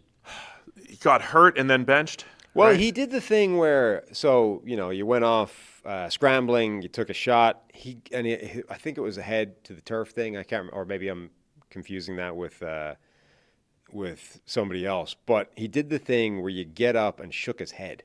Drake May shook his head too. And immediately the head shake is a problem because that's something that the independent neurologist guy in every stadium is specifically looking out for. So if you do that, you're going to the blue tent, right? Whether or not. So I'm not saying, I don't know whether it was a thing where he was actually kind of, the bell rung, as they say, and he shook his head just because he was kind of concussed. Or he shook his head because sometimes players do that. And you're like, you haven't yet learned that's sending you to the tent. Like the blue tent, or you're getting the tent trip. It's not a learned just by thing, shaking no. your head. It's like that's But sometimes it is. Like this is why Jim Brown had the thing of always get up slow, like Frankenstein at the end of the play, and they'll never know if you're hurt or not, right? You can kind of condition yourself to that type of thing. Like players would get up and shake their head, not because they got their bell rung, but just because sometimes you take a shot and you're like, right. Yeah, but the point isn't to beat the concussion system. I'm not saying it is, but I'm saying if you did that and it wasn't an instinctive thing because you did get your head clocked, you sent yourself to the tent for no reason. A couple things that stood out here. So Fields gets, after getting sacked 9 times. Anyway, by the way, the point to that was he did pass the concussion thing, came back in the game, and then Glenn benched him at halftime anyway. Half a game of football after acting like that was sacrilege. Asked after last week's game, is Justin Fields in danger of the number one quarterback? Are you thinking about a change? He replied, come on, what kind of question is that? 30 minutes of football later, he sat his ass down and put Tyrod Taylor in the lineup. Now it's a fair question, apparently. Yeah, it's ugly for the Jets, especially with no Garrett Wilson in the pass game. Tyler Johnson, their leading receiver. Yeah, look, we said the week prior, the Denver Broncos is like a perfect nightmare of a defense to cause Justin Fields that type of game. The Panthers is not, and he still played terribly. So the thing I want to highlight here, so Fields last week gets sacked 9 times. This game sacked only 3 times. But on, 15, 16 dropbacks, whatever it was. Yeah. Only he had double the number of completions as sacks this week at least. Yeah, and the big thing from his perspective is that Tyrod Taylor did not play immediately better. Like most of the times Taylor comes in the lineup, but it's like instant touchdown drive. Well, this time, Taylor was responsible for both those interceptions for J.C. Horn, albeit spectacular plays from Horn. But it's not like, at least from a Fields perspective, Tyrod came in and immediately cooked and, brought them back and won the game. Throwing to Tyler Johnson, Mason Taylor, rookie tight end, promising. Josh Reynolds, Allen Lazard. That's what's happening. That's the receiving core the Jets are trotting out there. Yeah, not great. The 2 picks by J.C. Horn, that's, I think, one of the more notable stories in this game. You're right. They gave him the big contract this offseason, had a spectacular one-handed catch earlier this year on Trevor Lawrence and the Jags, had the spectacular one-handed interception again in this game, and then the one that you said was like teach tape in the fourth quarter. I thought the Panthers did Derek Brown had a nice game up front for the Panthers. He tracked down Tyrod for by the way, Tyrod had 3 sacks as well. He was sacked 3 times and had the 2 picks, so a lot of negative plays for the Jets. Derek Brown had that nice play. They're using Trayvon Merrick in and around the line of scrimmage again, blitzing a bunch. He got in there once as well, or set one up. So Panthers, creative pass rush, bad passing attack from the Jets, and every time they had multiple drives to try to make this comeback, and didn't work. Yeah, so Panthers kept holding them off. On the one hand, you look at Carolina and you say, okay, job done. They needed to win the game. It is a little bit concerning how close it was. Like, you would have liked to have seen Carolina build on what they've done already and fairly handily take care of the Jets. They didn't. It was more of a grind than that. But they got the win, and that's really all that matters. And I want to shout out Xavier Leggett, who had some historically bad efficiency numbers the first 6 weeks of the season. He catches 9 passes for 92 yards, scramble drill touchdown from Bryce Young, and then, again, the 33-yarder kind of gets away with one of those little not even gets away with it. the armbar move down the field to create some late separation. But that 33-yarder on 3rd and 9, I believe it was, sealed it for with 1:36 left for the Panthers. Yeah, I mean, this might be his best game as a pro, is it? And that's not necessarily a high bar, but he was a pretty impressive player for them in this game. The scramble drill touchdown was really nice. He was the one guy that adjusted with Bryce Young when it was breaking down and got himself into the right play. Jalen Coker came back in this game, but was very much on a pitch count. Like, the guy barely really played. So that's clearly going to be a sort of slow burn in terms of how much he's back integrated into the receiving core. But at some point, they're going to have Tedero McMillan, Jalen Coker, Jimmy Horn Jr., and Xavier Leggett all within this offense and all looking to try and make the plays. Last thing, I know the fantasy community was eyeing the return of Chuba Hubbard very closely. The split backfield. Rico Dowdle did outgain Hubbard, 17 carries for 79 for Rico. Chuba Hubbard, 14 carries for 31 yards. So they did very much go with the 1-2 punch. But I think they were like alternating drives. Yeah. Dowdle, I think, was significantly more effective looking than Chuba Hubbard, but they did seem to be just splitting them drive by drive. Yeah, that's with Dowdle coming off of 2 monster games. So it's something else to keep an eye on for Carolina to see how they're going to manage that. They've got the Bills next week. First road win for the Carolina Panthers, and they needed to take care of business because their stretch next couple weeks, Bills and then at Green Bay. So a couple tough games here for Carolina, but they get to 4-3 on the season. Last of the 1 o'clock games, New England Patriots get the win over the Tennessee Titans, 31-13 in Mike Vrabel's return, and Mike McCoy first game as Titans head coach. Titans were hanging tough early, but once again, New England's efficiency on offense, too much. Drake May, 21 of 23 for 222 and 2 touchdowns in this game. It looked like we were going to get the bounce, right? There's a 38-yard strike right early. Cameron Ward to – are we really calling this guy's name DK? DK. It's not Dyke. DK. It's not Dyke, even though it's, pretty clearly written that way. DIKE, DK. Okay. 38-yard strike to DK for a big touchdown early in the game. And you're like, oh, look, the Titans, they're getting that new coach bump. It's all good. The vibes are better. Cam Ward's just in his groove. And then, no, the Patriots took over. L'Jarius Sneed needs to be sat down at this stage, I'm afraid. He's just absolute toast. There was a quote. Sorry to interrupt. Go ahead. Gave up, 2 touchdowns in the game? The first one he gets mossed in the end zone by Austin Hooper, I think. Beautiful play, by the way, by Hooper. Second one, though, was legitimately embarrassing. Butte just runs past him, and he's annihilated. Him and Amani Hooker, when you watch that play, Amani Hooker looks like he's playing quarters safety. And usually when you play quarters, you're going to be man-to-man on a second receiver, like the inside receiver on that side. There's no inside receiver on that side. And if there isn't, you're either robbing a crosser or you're getting deep and helping out with the deep post or the go ball, and he just did nothing. And so after the game, Kayshon Boutte, who had the long 39-yard touchdown, said, I took advantage of lazy cornerback and lazy safety play. That's, paraphrasing, but that was the basic quote. And it was like, yeah, he ran right by Sneed, and Amani Hooker didn't cover anybody. And that it was a nice throw by Drake May, but he was behind the defense, fingertip catch.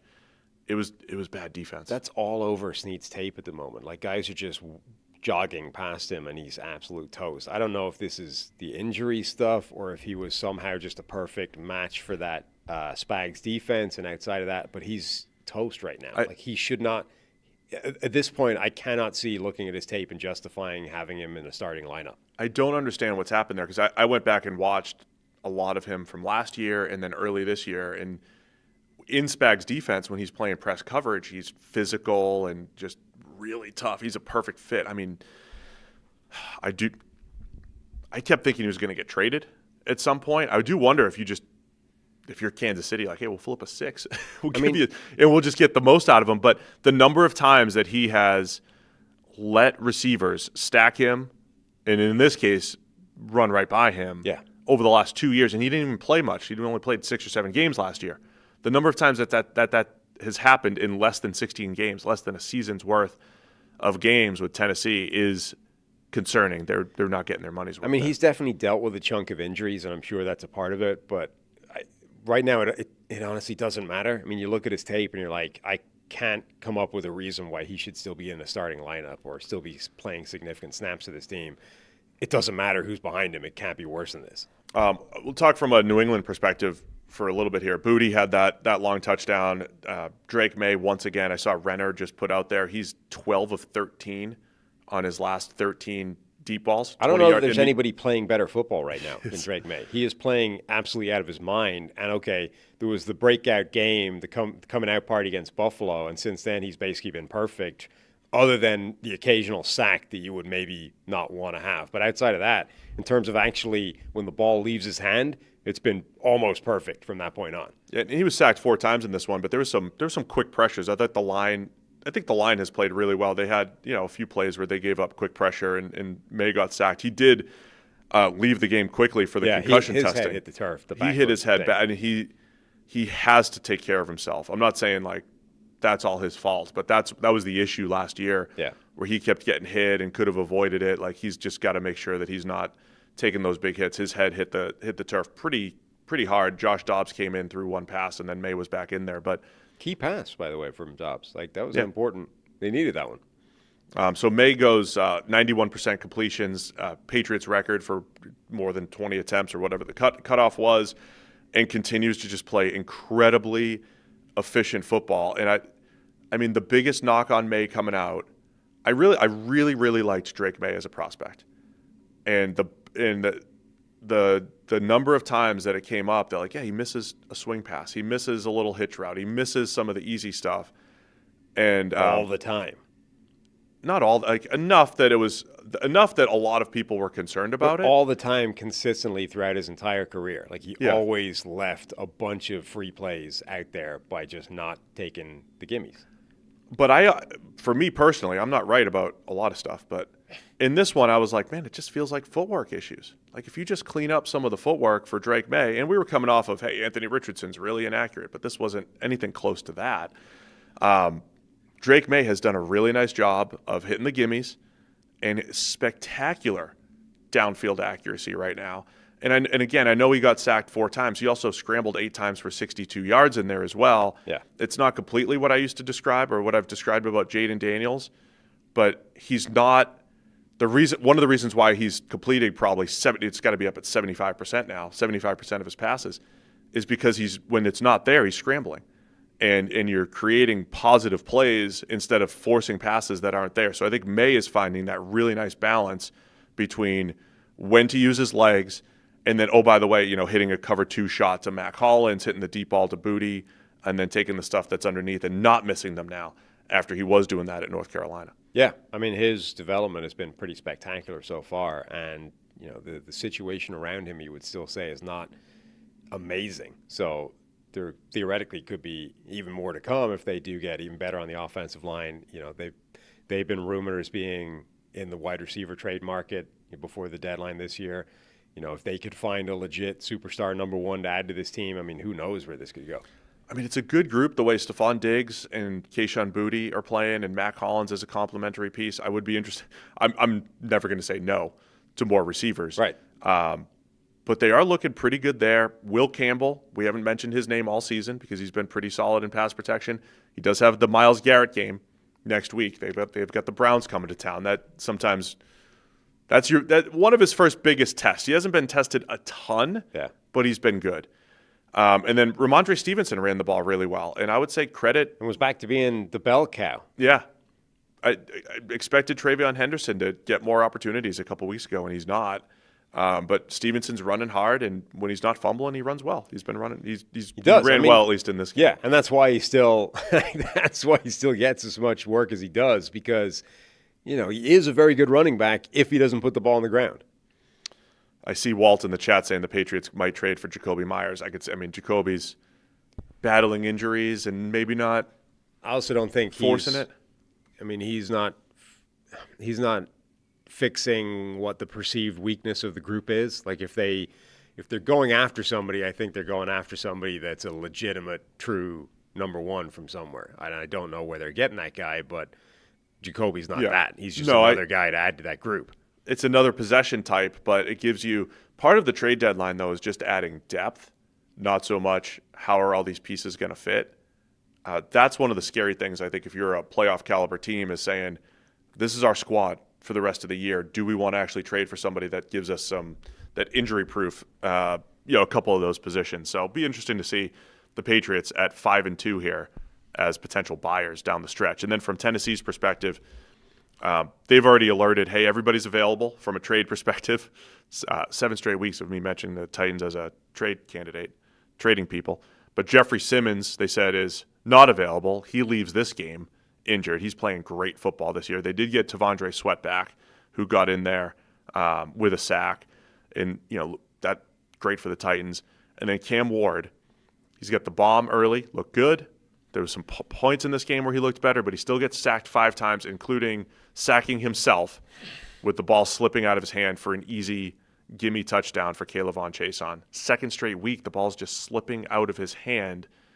First in a dome, second in a good weather game in Nashville. A little concerning for Cam Ward here.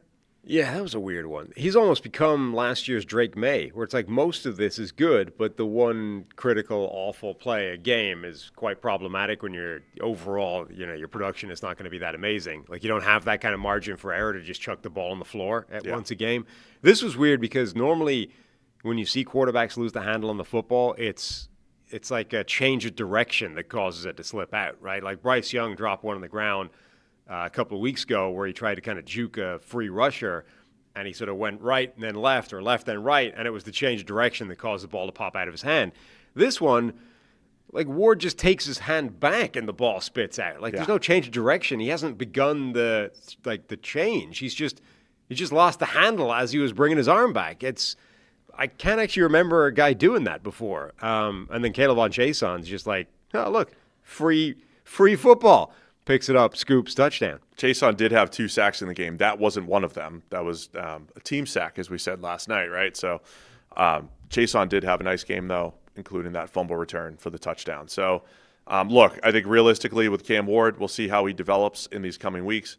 He's thrown to Chimera Dike, Van Jefferson. Gunnar Helm got in there with 4 catches in this game, but it's a lot of youth and, a veteran like Van Jefferson with no Calvin Ridley. So, it was it's a tough interesting. situation. The pass rush for New England wasn't exactly devastating, but when it won quickly. Like Milton Williams, had a sack that was really nice. Like, they didn't necessarily get overwhelmed, the Titans, with pressure, but when they did get pressure, it tended to be fast and impactful. Yeah, I was trying to, when I watched the 5 sacks for Ward and trying to think, okay, some were avoidable. Like, there's always some way of avoiding the sack, but they were pretty quick, and it was like, I kind of get it. Yeah. If it was only, could have avoided throwing the ball backwards. True. But he probably should have been sacked maybe 3 times. Right. And but other than that, Tennessee's offensive line wasn't too bad. Yeah. All right. Anything else on that game? Nope. All right, we'll get to the 4s. The next game we're talking about, after I tell you about Root Insurance, get ready. Can you get the timeline ready? Get all the data, get all the tweets ready for the Giants-Broncos game. Oh, God. Just get ready. But first, got to tell you about our friends over at Root Insurance. Root Insurance believes that good drivers deserve better rates, so they've created a new kind of car insurance that rewards good drivers in an easy-to-use app. Traditional car insurance companies focus on demographics like age, zip code, occupation, and credit score to price your coverage.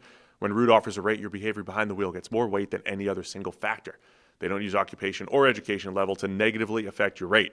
While you drive, Root gathers and analyzes data from your smartphone's sensors, so after a few weeks, you'll get a car insurance quote based primarily on your driving.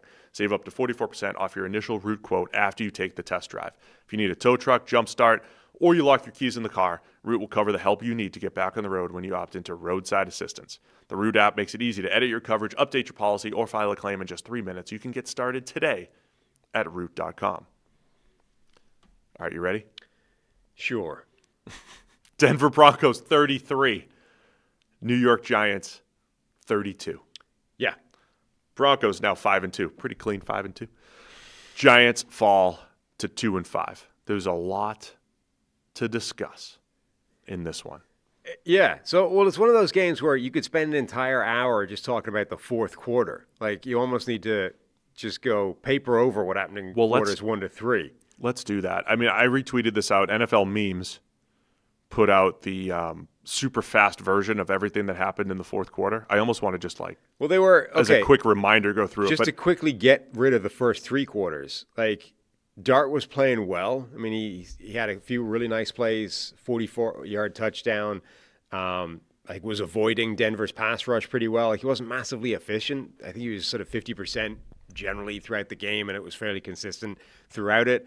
But he did make a few really nice plays and did them under pressure, was avoiding it. Looked really good. They were up 19-0 at one point. And then what was the final before the fourth quarter? What was it? It was 19-0 going into the fourth. But then they got up. They got 19-0, and then they got up. It was 19-8. And then they got 20-something to 8. 26-8. 26-8. So it was 19-0 going into the fourth quarter, and the game finished 33-32. Yeah. Denver were shut out going into the fourth quarter and scored 33 points, which is the most. It's the most points by a team in the fourth quarter who had been shut out through the first three. And before the madness happened at the end of the game, the first two touchdowns for both teams. A tipped pass. Each team had a ridiculous tipped pass that was deflected by somebody into the hands of somebody else. The first one that started Denver's comeback was Troy Franklin staying alive and catching a deflected pass in the end zone. Bo Nix tried to hit Cortland Sutton. I'm not sure if it came off Sutton's hands or if it was deflected away by the defensive back. Either way, it bounces through, and Troy Franklin coming in behind that is able to grab that before he goes out of bounds, scores a touchdown. The Giants... It was huge. It was like a third down. It was 3rd and 17. Wan'Dale Robinson drops the ball. Like I don't think it would have converted 3rd and 17, but he drops the ball. Only he drops it, it bounces up into the hands of Theo Johnson coming in behind him, who's then because of the chaos, two guys run into each other, and he's then able to take that the distance, and it's a touchdown. Like a dropped pass turns into a touchdown. And right around that time, I put a little tweet out there. And I said, basically, everything seems to be better for the Giants. Everything looks better. Right. The vibes are so good. Since Jackson Dart I had a similar one. The vibes are so good in New York now that even dropped passes are turning into touchdowns. Yeah. And post-tweet, the Broncos went on a 22-0 run. Yeah. So coming out of that, so the Broncos, it was 26-8 Giants. What I hate about the fourth quarter chaos is that there's no clean narrative to come from it, right? Like for 3 quarters, I was quite impressed by Jackson Dart. You know, we were saying this was a really difficult assignment. The Denver defense is nasty. Oh, so impressive. And okay. Yeah, in Denver. Yeah, he's only completing 50% of his passes, but for like 9 yards or an attempt, and he's playing well in the face of pressure, and everything is good. And okay, maybe you've gotten some luck with the bounce pass and blah, blah, blah. But like I was all ready to be like, he's still legit. You know, this is another backing up the really impressive performance from previously. And then, I mean, his interception kind of starts the rot, right? He has a bad pick. Was it a pick 6? He had a bad interception anyway that kind of started things going. That was south. when it was 26-16, I believe. Yeah. If I have the timeline right. So really quick. The Broncos, let's put up the next gen one, because the Broncos win probability got as low as 0.7%, if you're into these things. And I'm not. All right, cool. I kind of feel like I'm numb to it now. It happens every week? Yes.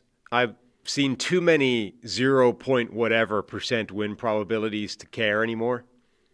Well, it was 26-8. They were facing a 4th and 3 with 6:38 left in the fourth quarter. Yeah. They score a touchdown to make it 26-16, and then I think you got the Jackson Dart pick. I might be getting in their defense. That timing. Is pretty improbable. That's improbable. Yeah. And this is the thing. So they're up 10 with like 5 minutes left, and Dart has a bad interception that basically I think really starts the danger. Right? They get a touchdown off the back of that. Then the next drive, Dart misses deep on 3rd down. So now Denver's got it inside 3 minutes, down 3. So we're pretty close. But then you get 3rd and 11. Denver converts. Great contested catch to Marvin Mims on the outside. Marvin Mims had a great game. Nix takes it in. Now you're up 4. And then you get more chaos where 2nd and 14, Dart had Jalen Hyatt deep, missed it again. So that's 2 misses he's had that would have changed the game. 4th and 19, though. Really quick, it is. So the Broncos, I'm just slowing you down here for a second. The Broncos took a 30-26 lead. That's what you're saying. Yes. Bo Nix runs around left end. There's a key block. He gets that touchdown. So it's 30-26 with 51, with under 2 minutes left. But the Jackson Dart stuff specifically, like he's Sorry, had go ahead. 3 quarters of good football, albeit inconsistent because Denver's defense is really good and he's sort of completing 50% of his passes. But then he has a bad interception that starts the real danger. Denver capitalizes on that. The next drive, he misses deep on a 3rd down. That's a really big missed opportunity.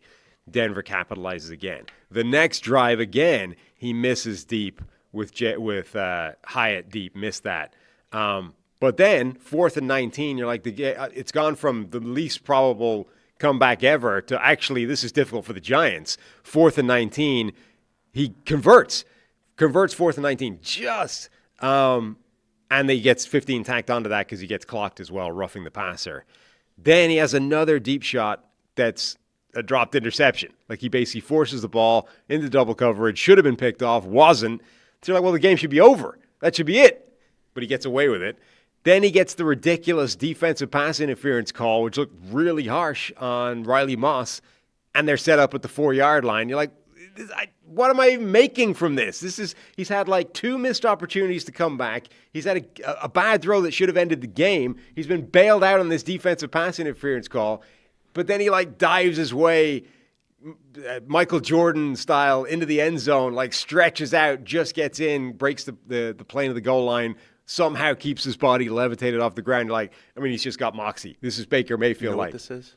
You know what that is? Cluttered and muddy and annoying. That sounds exactly like what his mentor would do. Scattaboo? Jameis Winston. Oh.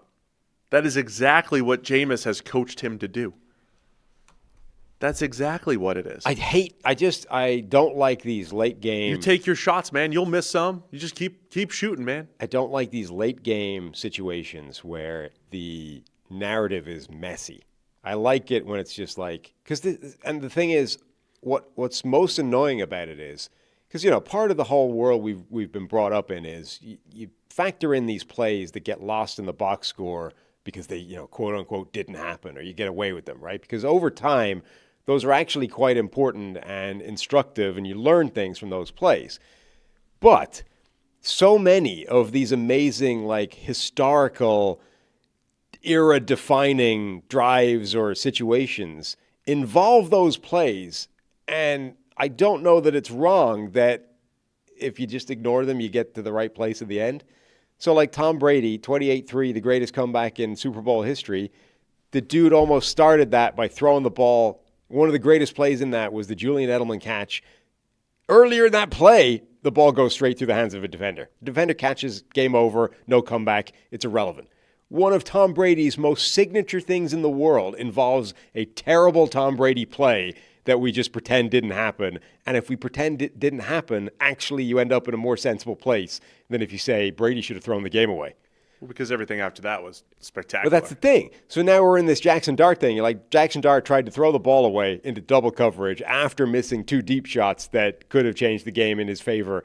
And yet, he still ended up launching himself across the goal line to take the lead. Maybe we don't need to look for clean narratives here. Because Bo Nix has similarities, right? The number of overthrows that he had in this game and opportunities. But the overthrows. But then when it mattered, made a bunch of big plays. Got the ball to Marvin Mims on a couple big plays. One may not have even been intended for him. I don't know. And Bo Nix, what was can't remember how many tweets I dropped in here. There was a stat that was like he's the only quarterback in NFL history to throw 2 passing touchdowns. Hey, there you go. That's exactly it. Benjamin Solak's one from Elias Sports. Bo Nix is the first player in NFL history to record 2 or more passing touchdowns and 2 or more rushing touchdowns in 1 quarter. It was just a wild finish. I mean, this game had multiple instances of this is literally the first time that it's ever happened. So yes, there was a million of them. So the Giants, a couple other key points here in the final game flow. The Giants got up 19-0, missed an extra point early. Jude McAtamney, the Irish kicker. Missed 2 extra points in the game, did he? Well, He yeah, missed one we'll early. talk about that in a second. Look, I don't think it's his fault. I think it's their own fault for giving him number 99. How do you expect him to kick? 99. That was number What the 98. hell kind of number is that? That was number 98. Kicker should not be wearing number 99. The Giants brought this on themselves. It's not the Irish kicker's fault. Nothing wrong with high 90s numbers. Look at us. There is for a kicker. Maybe he'll become a great Irish podcaster someday like you. Maybe. So, missed extra point. Surely that won't come back to bite. So then the narrative stuff that Chekhov's extra point.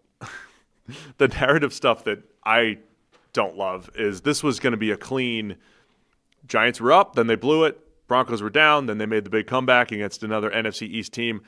But the Giants made a comeback in the middle of it, right? So Dart dives for the touchdown. Great job, Jackson Dart, to go up 32-30. Just need a little extra point here to go up 33-30, and they miss it. They miss the extra point with under 40 seconds left. And in today's NFL, we know that just means a couple completed passes, and you're setting up for a 50-yard field goal. We're in Denver, Yeah. right? So you don't need much.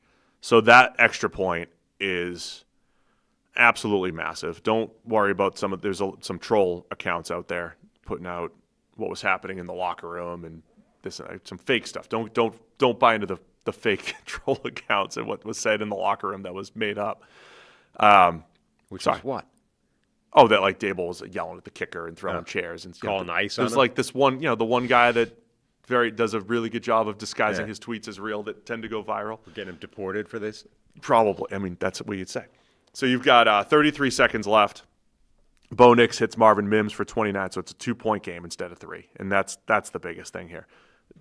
Marvin Mims for 29, a neutral zone infraction, and then Bo Nix hits Cortland Sutton for 22 yards.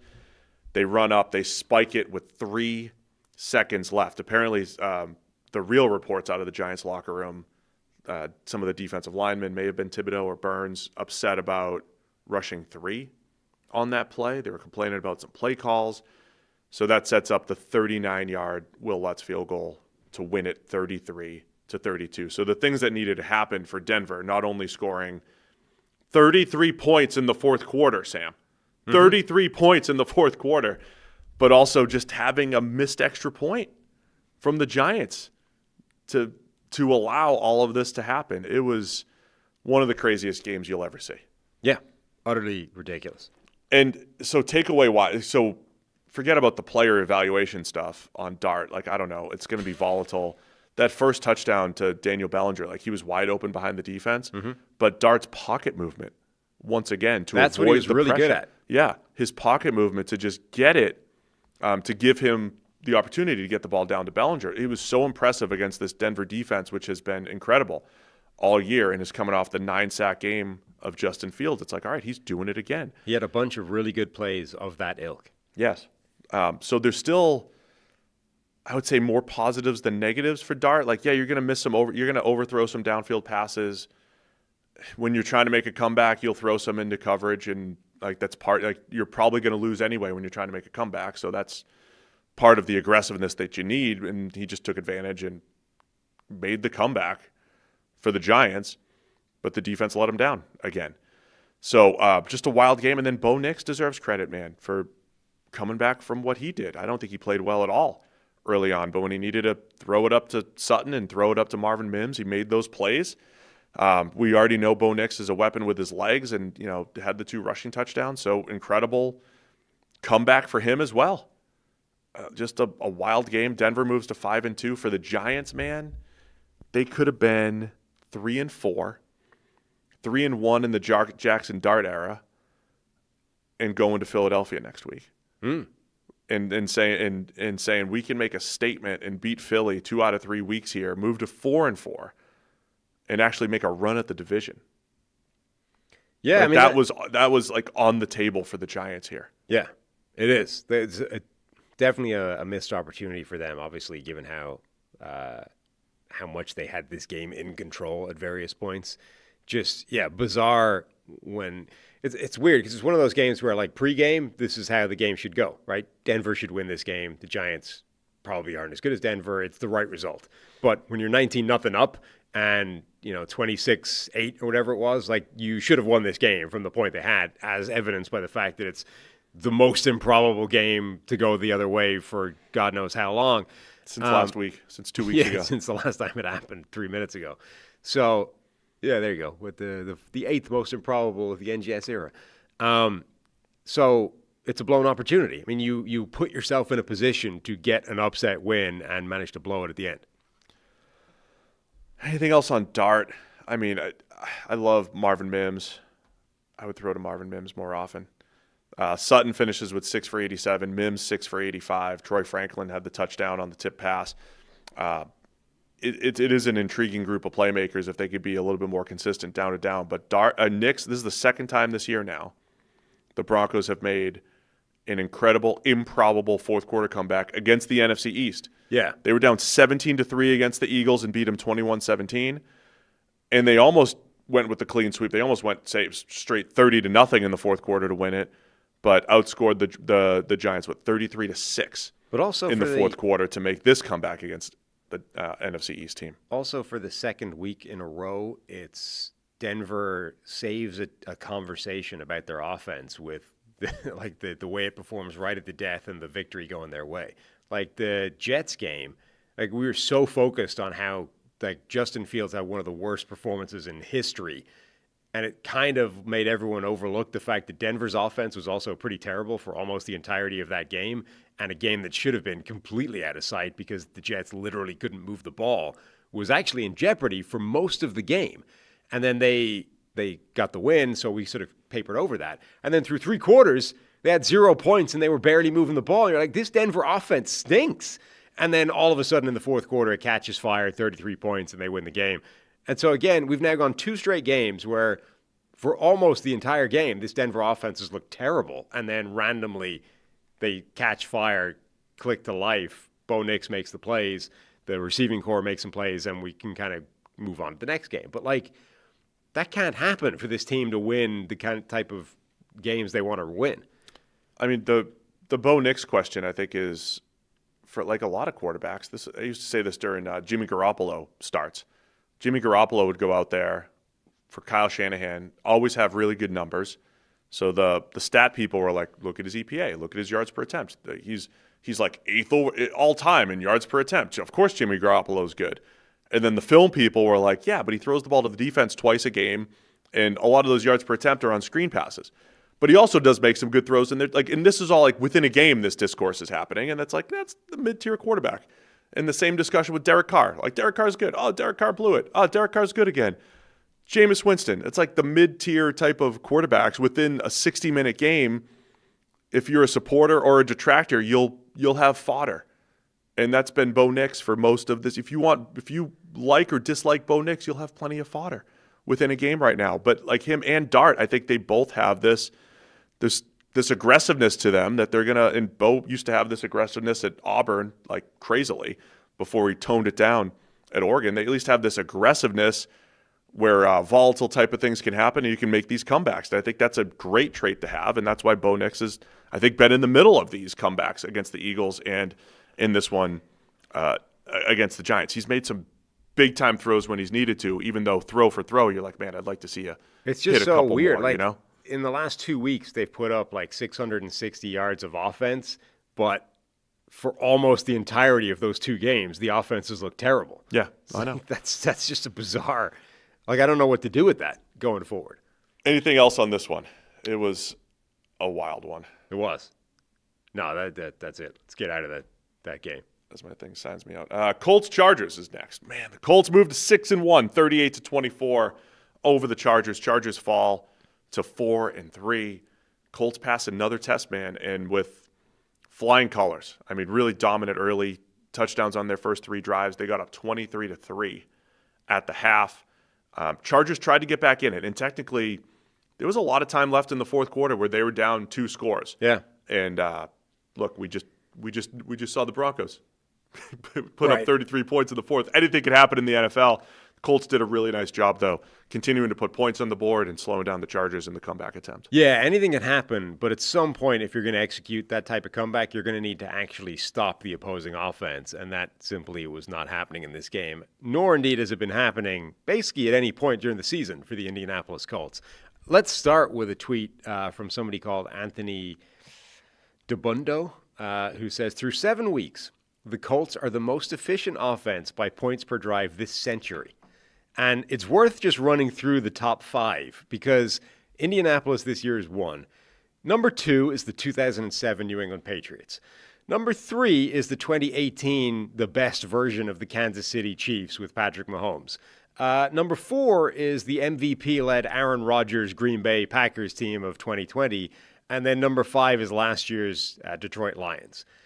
So those are the previous 4 most productive offenses in NFL history in this century. And this version of the Indianapolis Colts is averaging more than 0.2 points per drive better than any of those teams. That's good. Like, this good is perspective. An absolute freaking whacking that we're dealing with right now. And early in the season, we said, look, it's against Miami, and who's the other team they beat now, up on? That's but the thing. They don't have the toughest schedule in the world, but still. They played well against Denver. Yeah.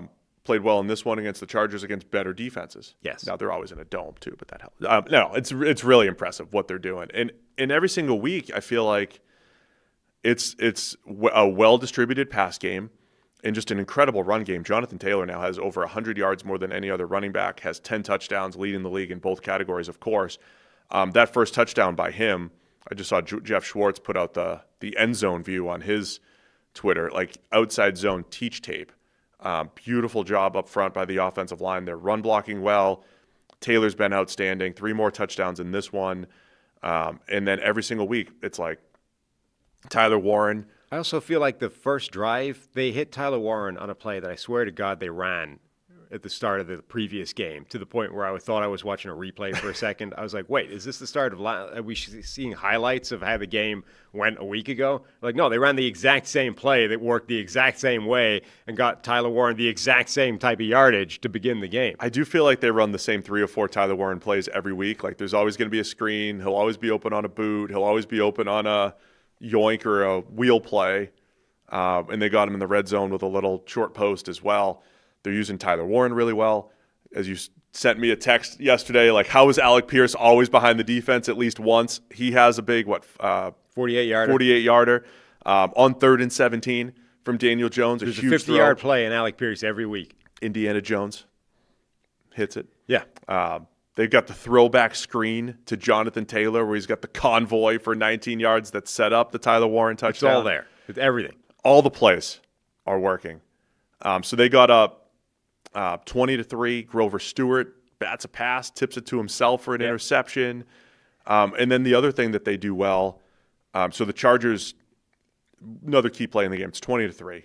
Games in the NFL are never over. But it's right before the half. Chargers are driving 3rd and 7. Justin Herbert late over the middle. Nick Cross picks it off.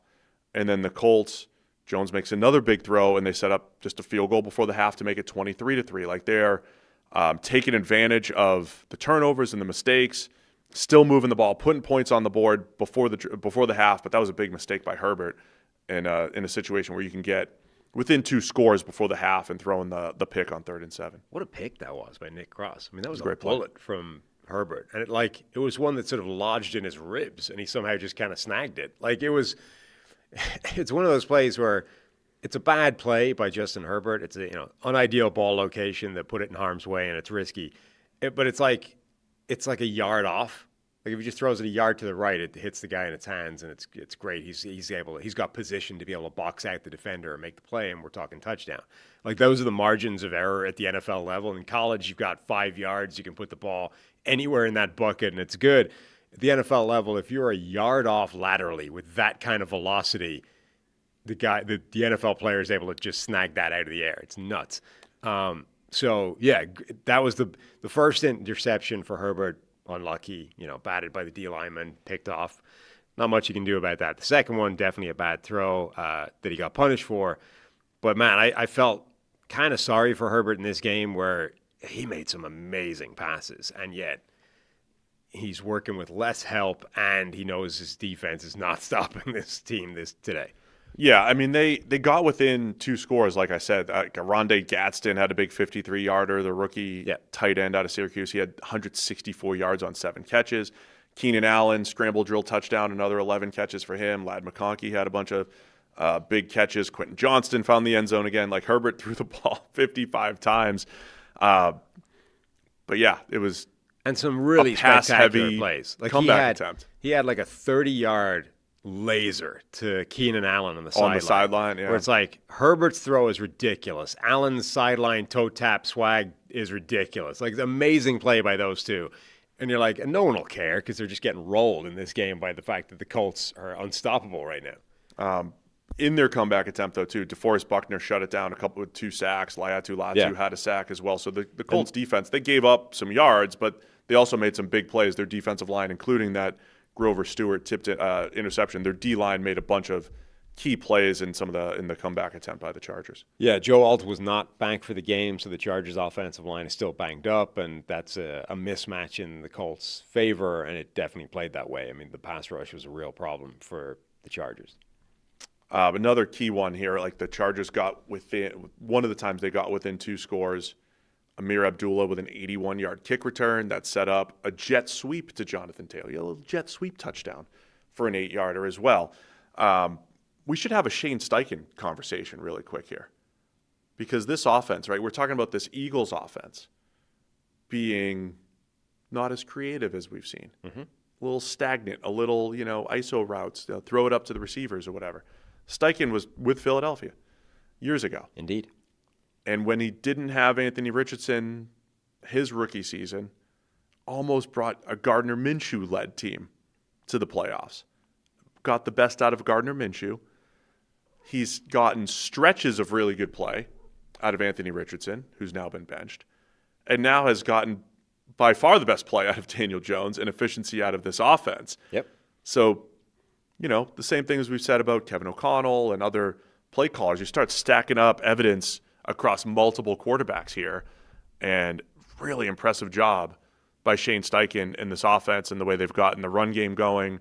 And I don't know if I just have a thing for defined roles, but Alec Pierce as a deep threat, and Tyler Warren, not even that his role is defined other than they're going to use him in a plethora of ways. And when Josh Downs is healthy, they're going to use him in his way over the middle, and they're going to use Michael Pittman, who had a touchdown as well, in his possession role. I just love the way the pieces are fitting in Indianapolis with Steichen being the guy running the show. Yeah, I mean, you can make a pretty compelling argument that this team should be undefeated so far this season. They, I think, have by far the best point differential in the NFL. They look unstoppable on offense. The defense is more than good enough to hold up its end of the bargain as well. And you would have to say that through 7 weeks, Shane Steichen is pretty clear favorite for Coach of the Year at this point. Oh, yeah. I mean, there's still a lot of football to be played. They have a showdown with the Chiefs that I can anticipate being a pretty big one, but they still have to play Houston twice. Mm-hmm. I mean, there's a lot still to happen here. Yeah. But the way they're playing, I mean, you're talking about they're legit. The offense looks legit. They're just one A.D. Mitchell game away from being undefeated. Mm-hmm. The A.D. Mitchell fumble and holding call, but they're going to play at Kansas City, and they've got Houston twice in the second half of the seasons. They got Pittsburgh in a couple of weeks. They got some big games. Yeah, but current evidence, this team wrecks Houston. Like the way that they're playing versus the way Houston are playing, that's not even a game right now. It's a division game. I disagree. These things change. That's a strength. That's a strength against strength. Indy has passed the test against Denver's defense, against the Rams defense, and the Chargers defense, and against the Chargers defense. I will grant that. They wrecked Miami, the Titans, the Raiders. So they've been on both ends of it. Yeah. I think the Houston games will be good. Meanwhile, Houston's offensive line can't block anybody except Baltimore. I think those will be good games. I think on current evidence, the 2-3 Houston Texans are not in the same window as the Indianapolis Colts. Travarius Ward, by the way, went on IR after last week's KO pre-game incident. That's concerning. Just something to keep an eye on here. Is that it for this game? Yeah. What's next? Green Bay Packers. Is that next? Sure. That's got to be, because that's all I have here. Packers 27-23 win. They move to 4-1-1. Cardinals' fifth straight loss fall to 2-5. Jacoby Brissett got the start again for the Arizona Cardinals. Was a pretty good game for him overall, but two incompletions late in their comeback attempt for the second straight week. Right, they're in scoring range. Same thing happened last week against the Colts. They're in scoring range in the red zone or close to the red zone, with needing a touchdown to win, and another two incomplete passes for Jacoby Brissett. Packers hold on to get the win here. Fifth straight defeat for the Cardinals, and I think all 5 of them have been from 4 or fewer points, which is some sort of record. Like, Did I put that tweet out there too? They're losing razor-thin games every week. It is, again, second week, as we said, that Jacoby Brissett has come in, and it's kind of looked as good, if not better, than it has with Kyler Murray at quarterback. Again, it's not a great data point for Kyler Murray. And another week of Green Bay. I don't really understand what happens with them. Like, they look like they should be dominating people, and they're not. And actually, they had to drag, like, they were behind for the majority of this game and had to pull it out late. It feels like the game ended up going the right way, result-wise, but that was in jeopardy for almost the whole game. It was, 6-3? It was 13-3 before the Packers made they got it to 13-6 right before the half with a 61-yard field goal, which was impressive. They forced a Brissett fumble, which was really just a bad attempt at throwing the ball late, throw it backwards. That set up a Josh Jacobs touchdown to tie it. So yeah, they needed to force that turnover just to get back into it, right? Yeah. Where the Packers do seem to have their own lulls on offense, and then they can create big plays when they need to. It's all like it's so strange because when you watch their touchdown drives, they tend to have these drives where it looks meticulous, efficient, like absolutely in a groove. Matt LaFleur's, yeah, right. And you're like, this is the best offense in the NFL. How does anybody ever stop it? And then it stops itself for the majority of the game, and you never see that again. Like every scoring drive rather, looks amazing, and then the next one just isn't that. And you're like, what happens to this team in between the scoring drives? I want to talk about Micah Parsons in a minute here, but just game flow wise, it was 13-13 into the second half. Brissett hit Marvin Harrison Jr. on a really nice 35-yarder. That was awesome. Seeing that again from Marvin Harrison, like not the same early season look from him. He looks like a different player in the last couple of weeks. And then remember when Trey McBride couldn't score touchdowns? Yeah, now he can't get out of the end zone. So he had the 15-yarder at first, 12-yarder again. So they go up 20-13. Right, so the Cardinals keep fighting, man. I will say the Cardinals under Jonathan Gannon for the last 3 years have been fighters. And on third down, I mean, they were 7 of 14 for the game on third down, but like their average third down was like 3rd and 11 and a half or something, and they were converting half of them. Like every 3rd and long late in the game, Jacoby Brissett's finding some way of converting it. It was kind of nuts. Brissett was making plays, man. I mean, it was another classic kind of Brissett game too. Sacked 6 times, no interceptions, even though he had the backwards throw, which was a fumble turnover. He's never really thrown a lot of picks, but he's taken those negative plays. But he made a lot of big plays here to keep them in the game. And then the play of the game was the Packers with 2:32 left in a tie game and well in field goal range, 4th and 2, and they go for it.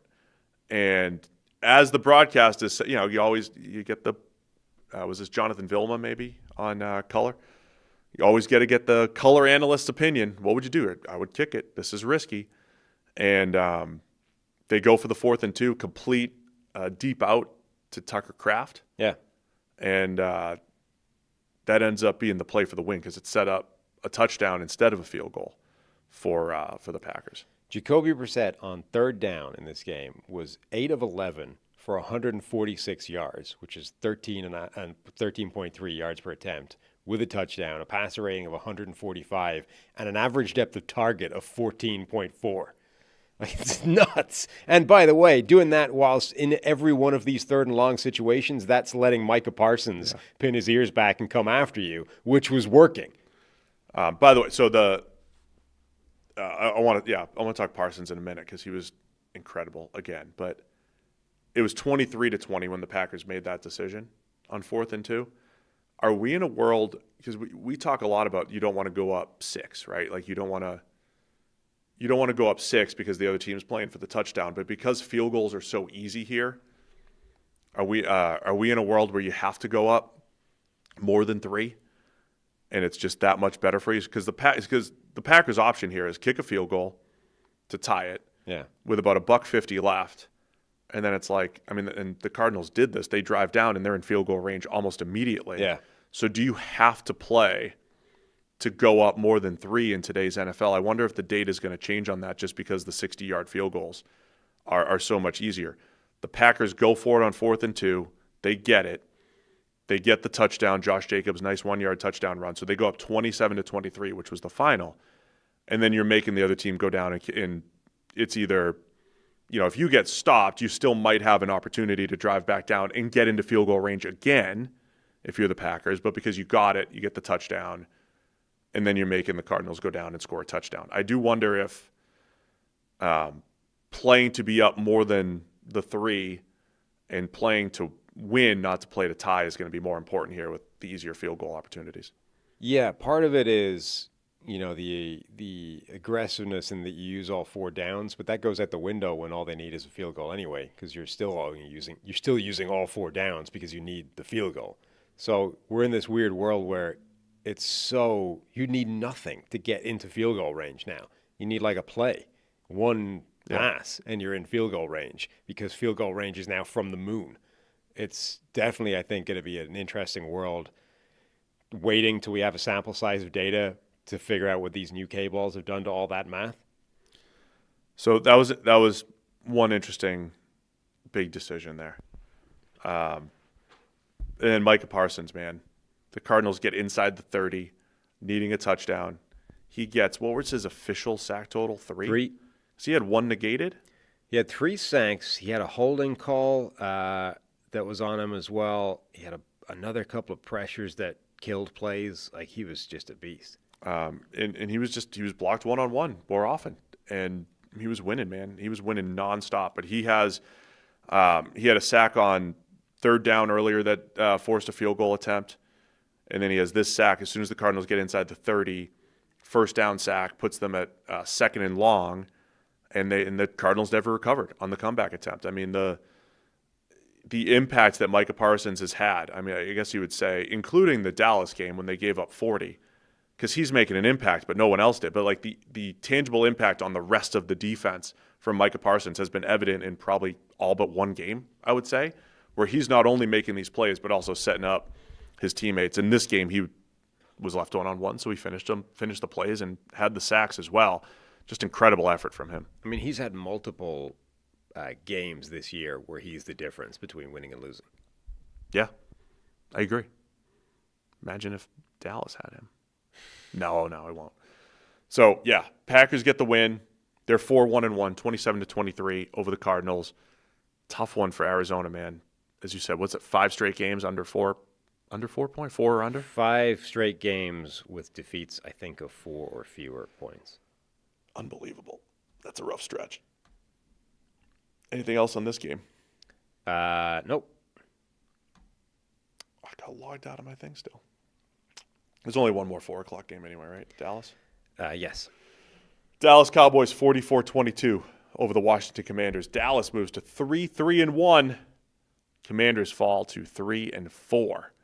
It's a good game early on. Then Dallas ran away with it. It was like an old school Cowboys game with the offense lighting it up, a pick 6, all the Cowboys things showing up. Yeah, their defense actually getting stops for the first time in a while. I think the game started out like Marshawn Lattimore got pinged for a huge defensive pass interference in the end zone early. I know he didn't turn his head around, but that I think was a harsh call. Like I don't think he impeded the receiver until the ball arrived. Like I think he basically face guarded and played it perfectly and got flagged for it. So that's always a tough one because of those, spot foul. That's a huge penalty.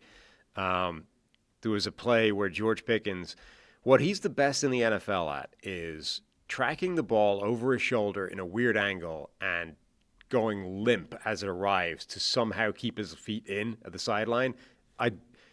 Either one of those things at any given time is quite impressive. Doing them both at the same time is a level of, patting your head and rubbing your stomach thing that I can't quite fathom how he does it time and time again.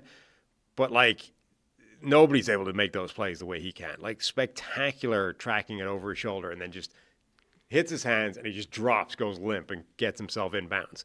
Utterly insane. And by the way, that required an absolute pinpoint pass from Dak to drop it into that bucket, of which there were several in this game again. I'm telling you, Dak's playing the best ball. I think him and May, maybe, at quarterback. Dak is playing incredible. You get CeeDee Lamb back, and he pays it off with a 74-yard touchdown in the first half. You get the George Pickens play. So the George Pickens, talking about the 44-yarder in the sun, into the sun. It's one of my favorite plays of yesterday. You're more of an expert on the sun field at Jerry World than I am. In my head, though, the best pictures come from there in October, not November. But that's just. It's what I remember. It spans through. It's got a good couple of months. For some reason, it always feels like in October. There's at least 6 weeks, if not a couple of months worth of this. But we're in it. We're in it. Yeah. And a couple of years ago. There's a great picture already of, I don't know who the receiver and the DB are, but they're blind. Jerry takes a lot of heat for the moves he makes as the de facto GM between him and Stephen Jones. But Jerry Jones, for this week, justified. He built this stadium with the sun, just for the beautiful picture. And at times, maybe Mike McCarthy called plays into the sun and didn't know, and guys dropped them and everything. But they went out and got someone with a nice dark visor, maybe wearing shades, who was going to be able to catch the ball in the sun, like George Pickens. I mean, if they made the move to go get the guy who could outlast the sun field and catch the ball. If the solution to this Sun Stadium problem is simply to wear a dark visor, that does raise some questions about why nobody has thought of this before, and everybody in Dallas is not wearing a dark visor for these games. I just love that. It was like Jerry got everything he wanted, the beautiful field, and his players caught the ball with the sun in their eyes. Just a beautiful, and then you get a Deron Bland pick six. It is like 2023 all over again for the Dallas Cowboys. Yeah. I mean, again, the big thing, I think, the difference, the offense has been cooking almost all the way through the year. They had that one weird game where they didn't get anything going. The run game got shut down, and all of the problems were suddenly exposed for one performance. Generally, their offense has been absolutely cooking, and Dak Prescott has been phenomenal. Javonte Williams has been great. Whoever is on the field between CeeDee Lamb and George Pickens has been great, and all is good. I mean, that continued in this game. You would think that it's an opportunity for that to happen. Washington's secondary isn't great to begin with. They don't really rush the passer particularly well. It's a setup for the Dallas offense to be good. But their problem is their defense has been horrific most of this season, if not all of it. And that didn't happen this week. They actually did pretty well against the Washington offense, which, to be fair, is banged up and missing a ton of players themselves. They got even more banged up in the game when Jaden Daniels went down with what looked like a knee injury, but then apparently became a hamstring injury, and it's not supposed to be a long-term deal. But, yeah, so Washington was up against it in terms of the playing personnel they had left. You still would have thought that they would be able to do some damage against the way this Dallas defense has been performing.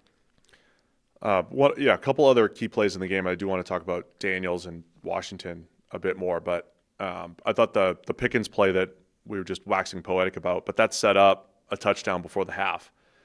Because Washington made it 20-15. The Dallas didn't have much time before the half. It was 20-15, 45 seconds or so.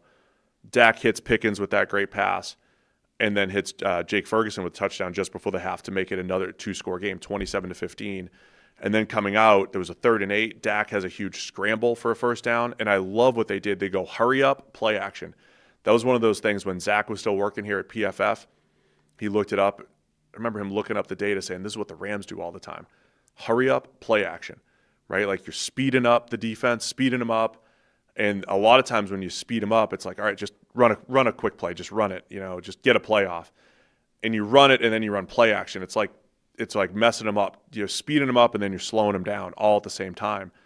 And it was wide open for Ferguson for a touchdown. And they go up 34-15. The rhythm of this Dallas offense is outstanding, and then Marcus Mariota throws the pick 6 to Deron Bland, and it's like route is on. Yeah. That was very, when I say peak Cowboys, the 12-win Cowboys teams that still struggled in the playoffs, but those 12-win teams that just, before you know it, they're putting 3 touchdowns on the board, and one of them's a defensive score, and you're done. It was very vintage last 3 years Cowboys, that little stretch. And then for the Commanders, yeah, Jaden Daniels got smoked. Mm-hmm. The fact that they called it a hamstring, man, that was surprising. Yeah. Because it looked like it was more like a rolled up on, not a Yeah, it was a weird play. Did deal. not expect that to be a hamstring problem coming out of that. But it sounds like that's the best thing that could have happened in terms of what injury it is. So the Commanders are sitting here, and they I thought we were going to be in this back and forth shootout, but Daniels goes down, Mariota picks it. Like, you never really got there. No, and even before then, Daniels was struggling a bit. Yeah. They were, again, the Dallas defense that actually showed up in this game. Played a little bit more man coverage. Daniels wasn't finding anybody. He's without Terry McLaurin. And with Debo and without Debo Samuel, the number of teams this year that have been just missing wide receiver 1 and 2. I mean, McCaffrey went down as well. Like, they were really banged up. The great Chris Moore shows up. What a fascinating career. He had another 44-yarder in there.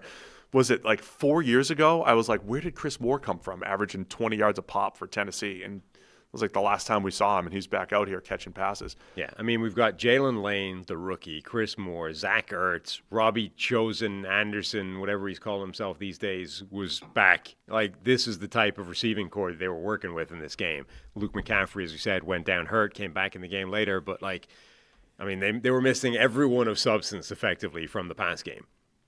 So the Commanders are sitting here with Daniels banged up. We don't know what his status is for next week. They're at Kansas City on Monday Night Football next week, maybe without Jaden Daniels.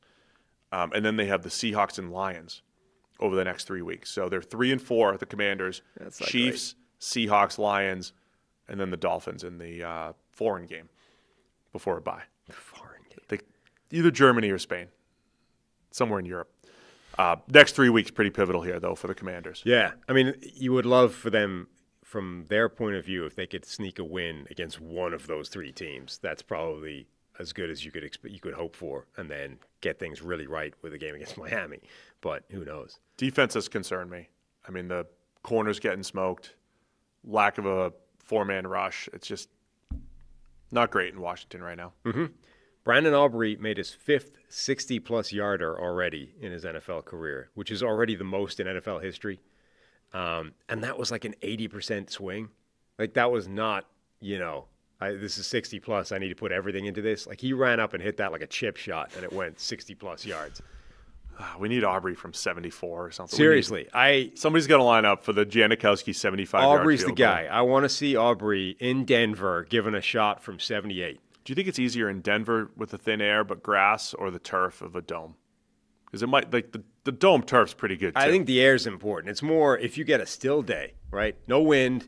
If we take wind out of the equation, a still day in Denver, I think, is your optimal kicking situation, even though it's grass relative to turf. Thin air is good for kicking, good for hitting. Yeah. Bad for pitching. Correct. So I want to see Brandon Aubrey from like 78 in the mile high. Like, how far is that? Where is he kicking that from? If he's an 80% swing. Like, that looked like, when you're playing golf and they're like, hey, I know you're struggling and everything's going weird. Just 80% swing. Just make it easy. Smooth as fast, right? And he just goes out there like an 80% chip shot and bangs it through from 60-plus to be already the NFL's most prolific 60-plus yard field goal kicker in NFL history. It's nuts. Pretty impressive. Yeah. All right. Anything else on this game? Nope. One more left. San Francisco 49ers 20, Atlanta Falcons 10. It was Sunday Night Football. Niners moved to 5-2. Falcons fall to 3-3. Christian McCaffrey leading the Niners with 129 rushing yards and 72 receiving yards. Huge game for McCaffrey. Probably the best he's looked as a runner. Had 2 rushing touchdowns. Got pulled into the end zone on one of those. And Mac Jones moves to 4-1 as the starter for the Niners. Why you got to go straight to all the big names? Why don't you spend some time and focus on the list of players that nobody's ever heard of that's currently occupying the 49ers defense and playing well? Chris and Mike, I mean, the they get into storyline mode on Sunday Night Football. You know, you like, what are the things we want to focus on? And the young 49ers defense was clearly a big focus for them. And it was an impressive performance, man. Like, not having Nick Bosa, we know, out for the season, the first week without Fred Warner, and the Tatum Bethunes of the world stepping up, jacking up run plays. Darrell Luter, Malik Mustafa. Some big game from all the youngsters on the Niners defense. Yeah, so you've got Chase Lucas. Yes. You've got Fred Warner sitting up there in a booth with his leg on a scooter thing, right? Man down. Nick Bosa's been down for a while. And so, yeah, these guys come in as not just, new linebackers that have to try and beat Fred Warner. That's pretty tough. But you're also the new signal caller, the new green dot guy. Like, Fred Warner's the guy that organized the defense in addition to being one of the best players on it. So Tatum Bethune comes in. He's got to be that guy.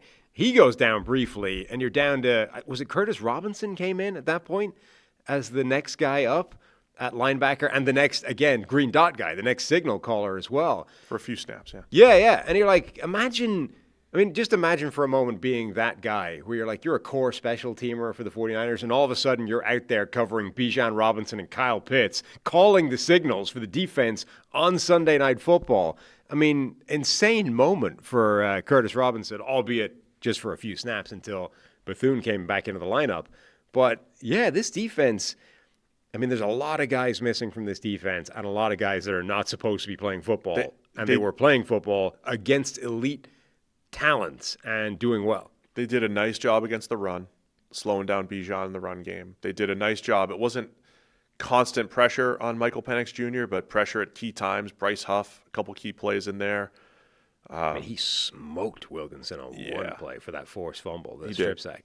So, impressive job by the Niners defense once again. And it's like I think from a Falcons perspective, every time they have this impressive win, they're not stacking. Like, they're coming off this win against Buffalo where they pretty much dominated the game.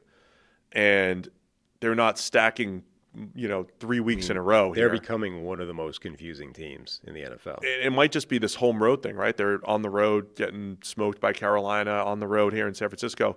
And then the Niners continue with Mac Jones under center. It wasn't Mac Jones' best game, but, he's fine getting the ball out, getting the ball to McCaffrey, doing the same thing he's been doing.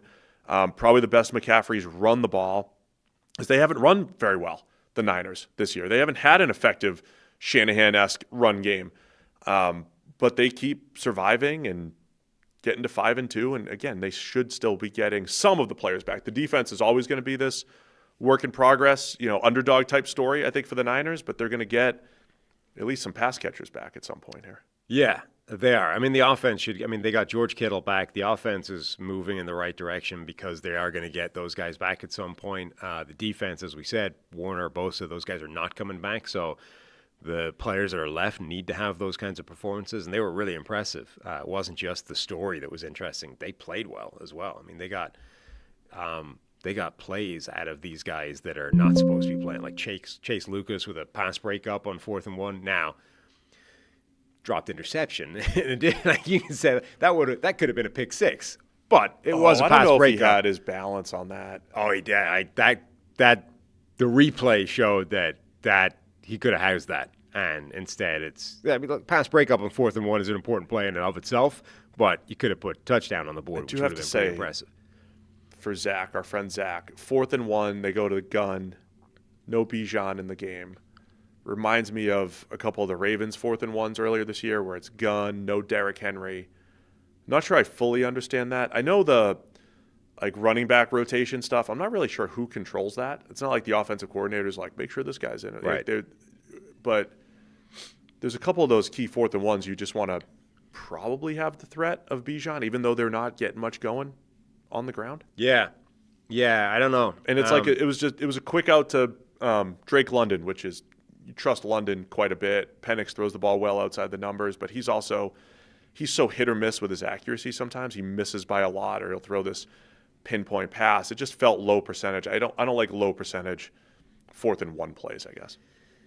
It was a weird game where, the 49ers defense is doing a really, really good job. And you get these, Zach is becoming one of those hot button issues where because, anytime a coordinator is at the helm of an offense that isn't firing on all cylinders all the time, Matt LaFleur gets this, right? Matt LaFleur, I think, is fairly unquestionably one of the best head coaches in the NFL, in addition to being one of the best offensive play callers and minds generally. I mean, on the positive side of the ledger, look what he did to Malik Willis, et cetera, right?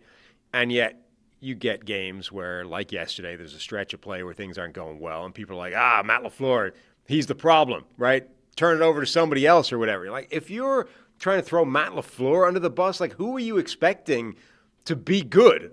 Do we need the new incarnation of Bill Walsh for us to be yeah, this is fine? So all that's a round way of saying, there's a bunch of people that are going to be criticizing Zach for this is inefficient, it's not working, it's not firing on all cylinders.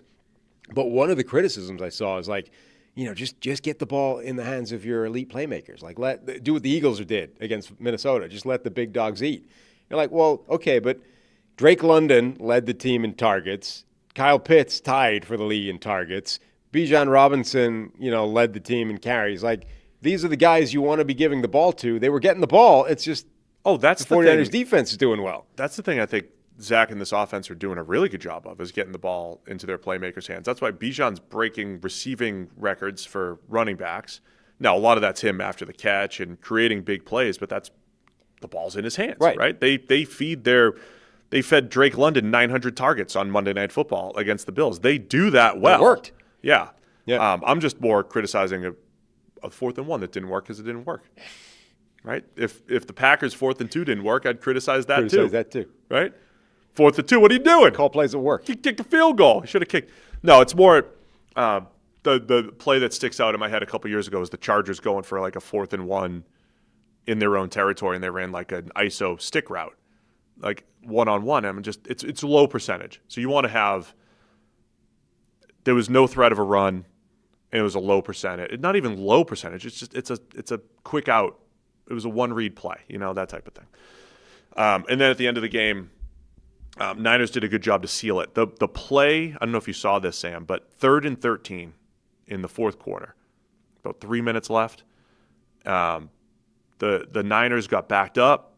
Falcons just after the Zach Harrison tackle for loss. Zach Harrison makes huge play, and the Falcons have a chance to hold the Niners to a field goal. You'd be down 16-10 with one more chance to go win it. Right. And so it's 3rd and 13, and Mac Jones hits Christian McCaffrey wide open up the seam. Falcons had 10 men on the field on that play, and Raheem Morris took the blame for that. Where was the missing player? I didn't go back and look, but it looked like they were missing a player covering the seam. That's what I'm saying. Was that why? Because it looked like Caden Ellis. It looked easy.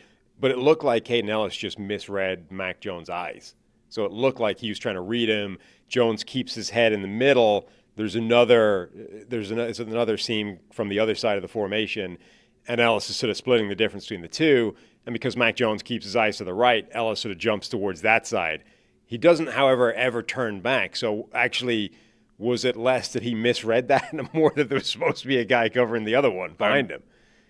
Trying to pull up the play, but things are going slow right now. Yeah, because initially it looked like he just simply misread Mac Jones' eyes and went for the wrong route. But actually, if there was only 10 guys in the field, maybe there was supposed to be a guy covering something else behind him. That's just a tough. And he's entirely blameless. It's just a tough error, man. So many. I mean, again, I'm not saying that the Falcons win. It's just.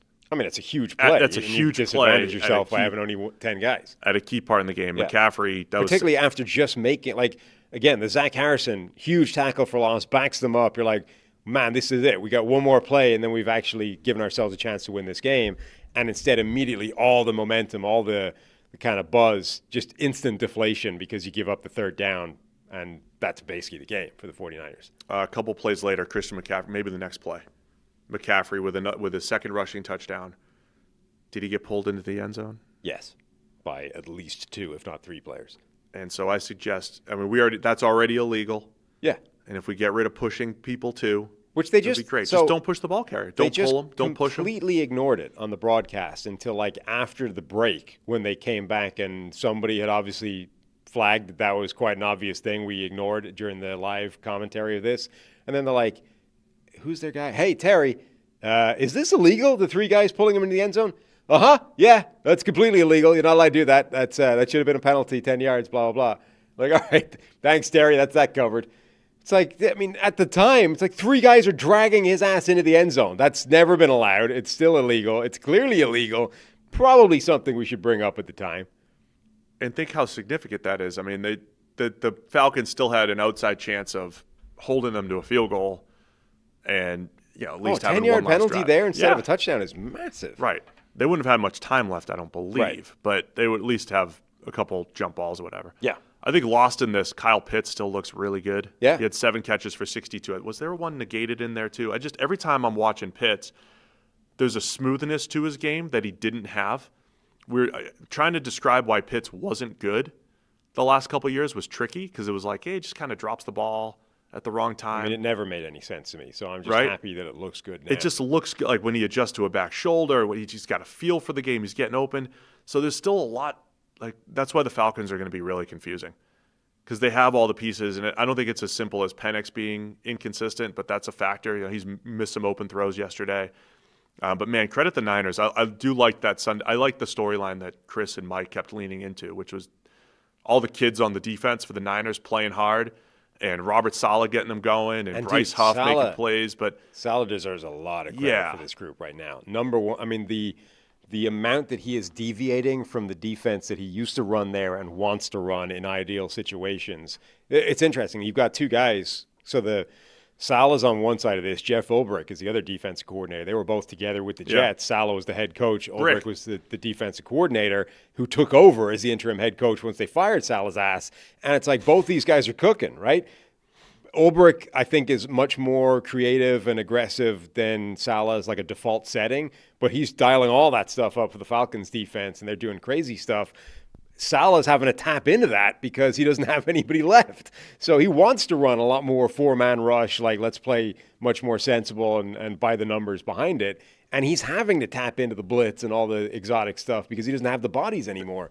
Both those guys are doing incredible. That is what's interesting. They're both 4-man rush at heart type of guys. Big, you want bigger bodied, power, edge rush types. The Niners don't have really juice off the edge. Right. And the Falcons don't really have size, and they are both leaning into more, linebackers and blitzing and just not their style. I don't know, by the way, if Saleh was like in the defensive meeting rooms for the Jets, but like that is, I can't think of a more jacked meathead duo than Saleh and Ulbrich together in a room. Saleh just jacked to the gills, like looks like he's a bodybuilding contestant at this point. Meanwhile, Ulbrich there with a beard that looks like it's been crafted through artificial means, also jacked out of his mind. Just the 2 of them, phenomenal pairing of old school defensive minds. The things that catch your eye. I have beard envy for no man's beard higher than Jeff Ulbrich's. I mean, that thing looks.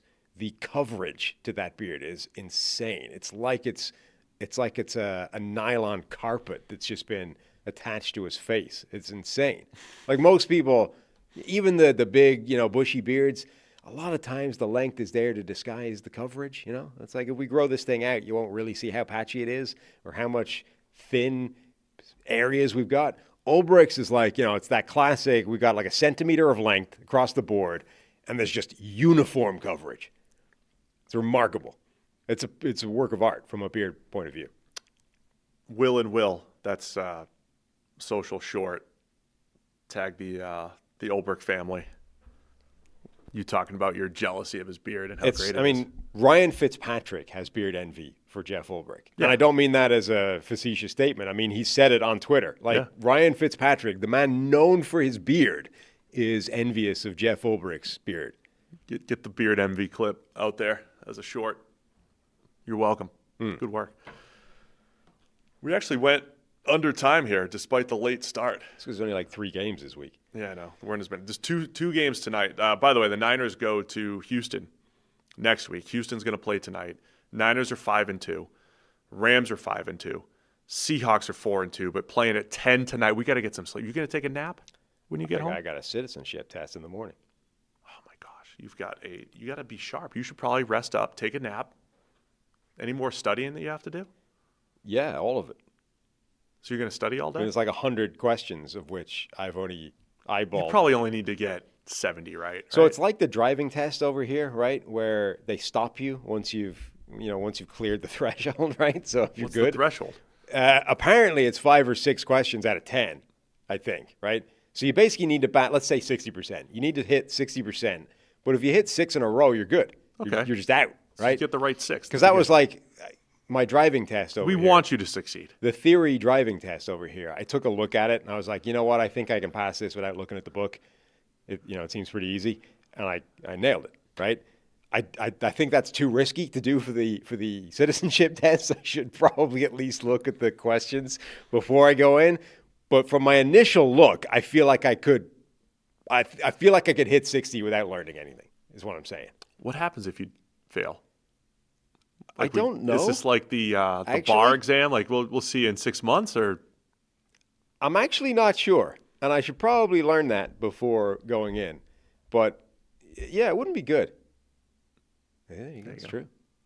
It's a good-looking beard. It matches, right? It's like salt and pepper is a good black and white or black and red combination combo. It's perfect. Do you think they'll ask you the Titans' offensive line like Neil would? I don't think they will. No, I don't think that's one. It's not one of the questions on the 100. Maybe that's why Neil became a citizen. They were like, curveball here. But look, name the Titans' offensive line. Like a lot of these are very easy, right? Dan Moore, Peter Skoronsky, right? Lloyd Cushenberry. What is the capital of the United States? I feel like I can get that without studying too much, right? Don't say Birmingham, Alabama. Name one state that borders Mexico. Like I can cover most of these, right? It's just that if they don't, I've been told from people that have done this already, right, that really what they're looking for is English your first language, and do you have even a vague idea of how the U.S. works? Yeah. And maybe maybe it shouldn't work that way. But from what I've been told, the thing working against you might be the fact that you sound Canadian now. I think that'll help because it's they don't really as long as English is your first language. We're down on Canada. I just need to show them. Look, I arrived here. Just kidding. I arrived here in a Chevrolet Camaro. I'm in the middle of somebody cloning my identity and buying cell phones. Like I'm as American as it gets. It's true. It's true. I also have had my identity smoking meats all the time. Right, credit card fraud ripping me off. Like it doesn't get any more American than very that. American. Look at you, football. I host an NFL podcast. Yeah. Right. What more do you want? Oh, you want me to tell you what the first amendments are? Like, America's passion, football. Baseball's the pastime. America's passion. Who said that? My problem, I think, Howie Long? My issues will be, I think, if the questions that I get are the ones that are so stupid that I can't think dumb enough for it. Like the one where it's like, what did the Declaration of Independence do? It declared independence, Avi. Yeah. Plus, you hate the king too, right? It's true, right? Yeah. We're all on the same page there. We're all anti-Britain together. Yeah, exactly. Except in the song before the game in England, the NFL game, we got to say, "God save the king." It's a terrible song. So that rotates between queen and king depending on who's on the throne. Is that right? Yeah. Okay. Once the queen died, it became king. God save the king. You just rewrite the song. Got it. It's pretty creative. Right. Good work. All right. Is that it for us today? What's the plan tonight? We're gonna go. So we have 2 good games tonight, man. What Bucks, did we do the Lions. last time? It was a 7-10 split. We went to in bed. Between? We did one in between. I can't. Whatever. It's too risky for me to stay up all the way through and record after, and then rock up to the citizenship. You are already exhausted at 10 p.m. Yes. On a Monday night. So we're going to go live in between the games. So we'll touch on Bucks Lions. Right. You sure you don't want to drive up to Detroit to go to the Pretty game? sure, yeah. Okay. And then we got Texans Seahawks at 10. You can watch it in the morning if you need to. I mean, no one will know. I mean, head bobbing during it. I mean, I was falling asleep last time. But yeah, this is the bad Monday doubleheader. We were up at 5 in the morning, and now you got to stay up till 2 in the morning. Like, what are they doing to us here? Yeah. But enjoy. More football. Doubleheader tonight. We'll recap the first one and then be back here on Wednesday. I did see someone in the chat. I don't know if this is real. Rap Sheet. Did Rap Sheet say that the Dolphins are all safe? I mean, it's come from changes? It's come from a verified member, so you would hope so. Oh, yeah. Otherwise, what is he doing? Bringing shame upon the membership. If your name is green in the chat, I believe anything you say. Exactly. If you have a green name, if you're a member in the chat, that's the kind of perk you've earned. You do whatever you want. I mean, you can't name the studio yet? No, that's the billionaire tier of the memberships. I'm trying to get Justin Pugh to sign up to the billionaire tier. We'll see if he follows up. He's made a lot of money in his career. He should have that kind of cash. All right, that's it for us today. Thanks to everybody for tuning in. We'll see you again on Wednesday with more Check the Mic.